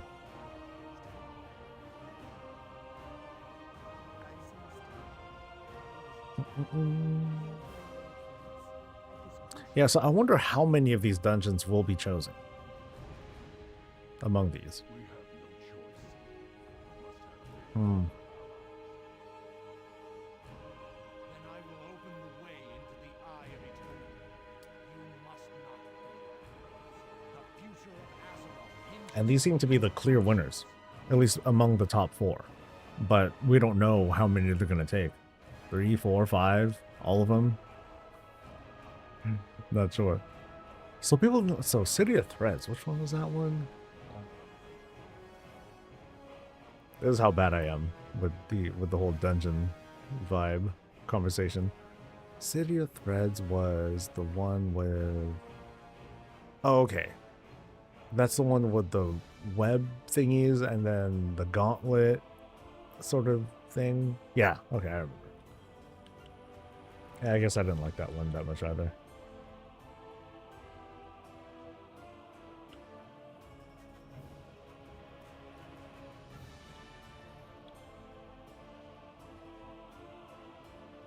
And Arakara, I think that's the one with, is that the one where you have to find the hidden people?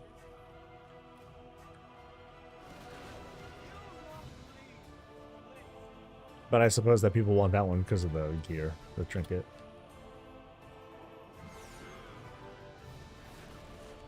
Like, I remember when they did the vote for, like, hey, vote for your favorite tier set or whatever, both the appearance and the bonus. Some folks, they got screwed because people did like a troll vote. Other people or other classes, like, they chose the set that they wanted, but then they also retuned the set to make it suck. And so people were like, no. So I mean, I imagine, like, what's going to happen in season 3, like if Arakara wins and then they nerf the trinket on top of it, and then people will be like, oh, now it's the worst. Now this is pointless. Fuck me. It'd be funny if it's 8, so you're really leaving out 1. Yeah, that was my initial take when I saw this. I'm like, no way are they going to, like, just exclude a dungeon and include all these dungeons in season 3. They're gonna, you know, at least, actually they'd have to exclude 2, because there is going to be a new dungeon introduced in the upcoming season as well. You know, and that one's also most likely going to be made into a Mythic Plus dungeon.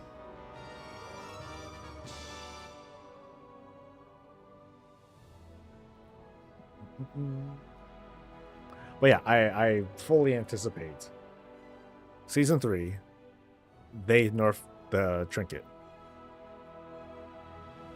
And then people were like, wow, we voted wrong, guys. We just got burned. And I don't think I can go any further, right?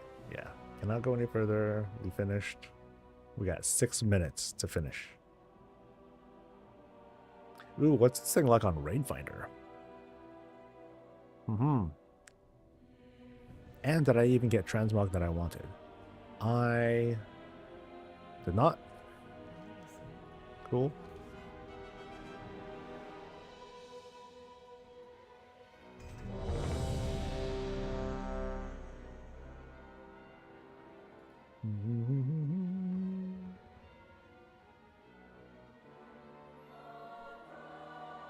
Oh, you said Dawn. What's Dawn? Oh, Dawnbreaker. Okay. I like Dawnbreaker. I think that dungeon's pretty cool. I know people talked about bugs a lot. I just didn't happen to really see them. I think like it mostly included the ship, where people were trying to fly away from that big attack and it didn't work, or they wouldn't land on the ship properly and stuff like that. But oh well. I happen to have good luck. And I think I only did that dungeon like maybe twice as keys. So what the hell do I know? This burden falls to you once again. You must protect us from Deathling's forces, while we imbue the dragon's soul with the power of the aspects. Speak to me when you are ready to begin.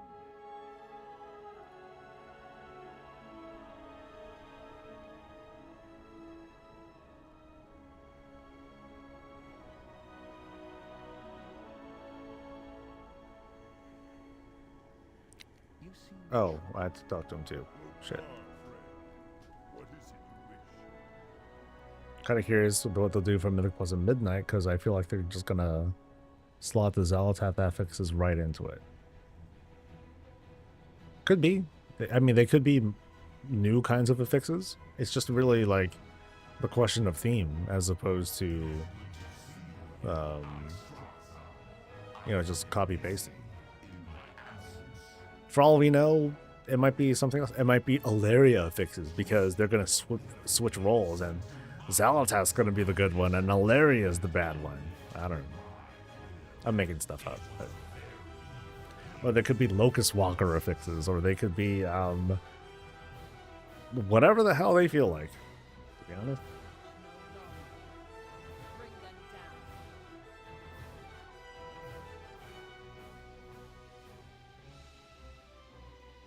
Oh, I did get something. Yeah! Wait, so did I get exactly... So did I get everything? Did I complete the set? No, I got a long way to go. Still a ways to go. Okie dokie.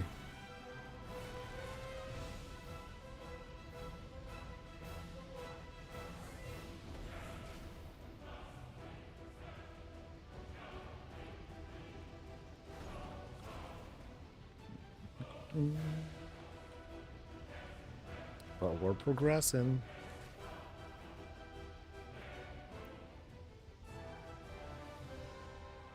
I hope they will see it. It really does deserve a revisit. It was a really cool dungeon, just super overtuned at the time. I remember it being like a struggle. Like I remember we jumped into it early, and then we were like couldn't even get past the first the first room. We're like, holy shit, this thing's rough.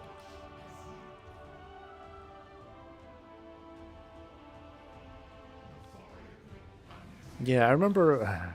I don't remember too well. Like the first boss is like right there. Second boss, you kind of have to fill up a bar, kind of. You have to like kill hella dudes, and then it spawns or something like that. Which kind of opens things up for like, okay, go this route by taking on this pack, with lots of patrols, if I recall.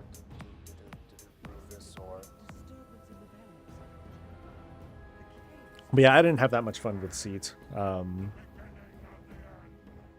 Same thing with Cathedral. I didn't find it. Well, I found it better. I think I liked it more, but you know me, dungeons. Yeah, I'm not a great. I'm not a great barometer of how people felt about those dungeons.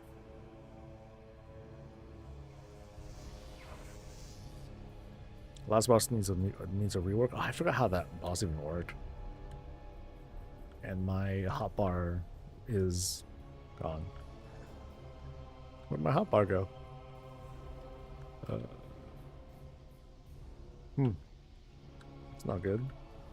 I'm even trying to change it and it's not working. Well, at least my Avenger Shield works. Boom! Oh, it changed. Oh, how weird. Yeah, when I'm in that phase, my primary hotbar like went bye-bye. Curious. It is done. Our 89 deaths. within the dragon soul. Nice. Our fate lies with you.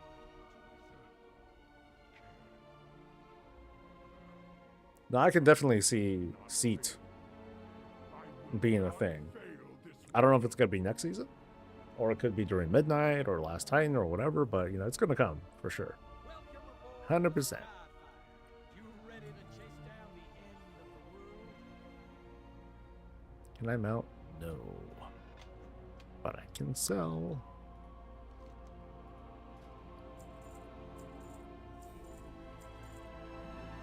He is heading to the Maelstrom. We must stop him now. Never get another chance if he escapes in the depot.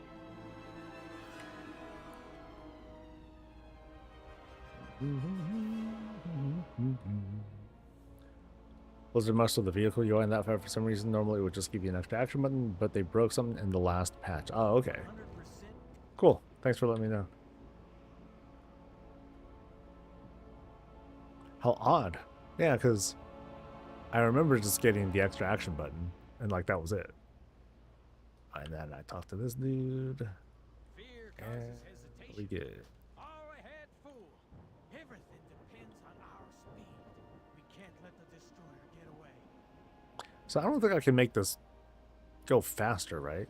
Like I can't just nail Goriona and like, hey, cool, the fight's done. Or can I? Come on.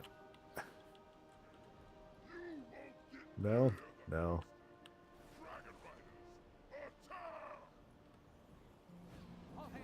Yeah, I think like I just have to do this, and then he finally comes down.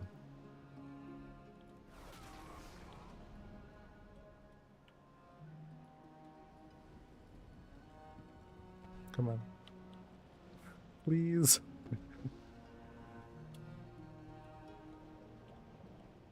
Oh, right, and that's right, you have to defend the ship, too.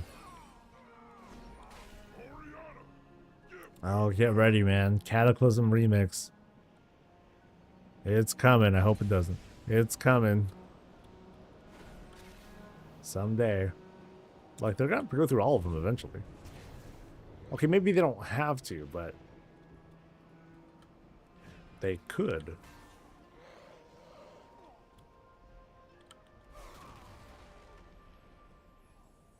Warlords Remix. BFA Remix. Shadowlands Remix. Concentrate everything. What would Shadowlands Remix be? They're gonna go. They go all in with either like conduit stuffs or domination shards.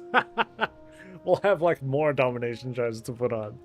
That'll give us like crazy ass powers. Oh, that'll be hilarious. People will be so pissed. Anything cool? Vanquisher is not me. Okay, so nothing there. It's not tragic to die.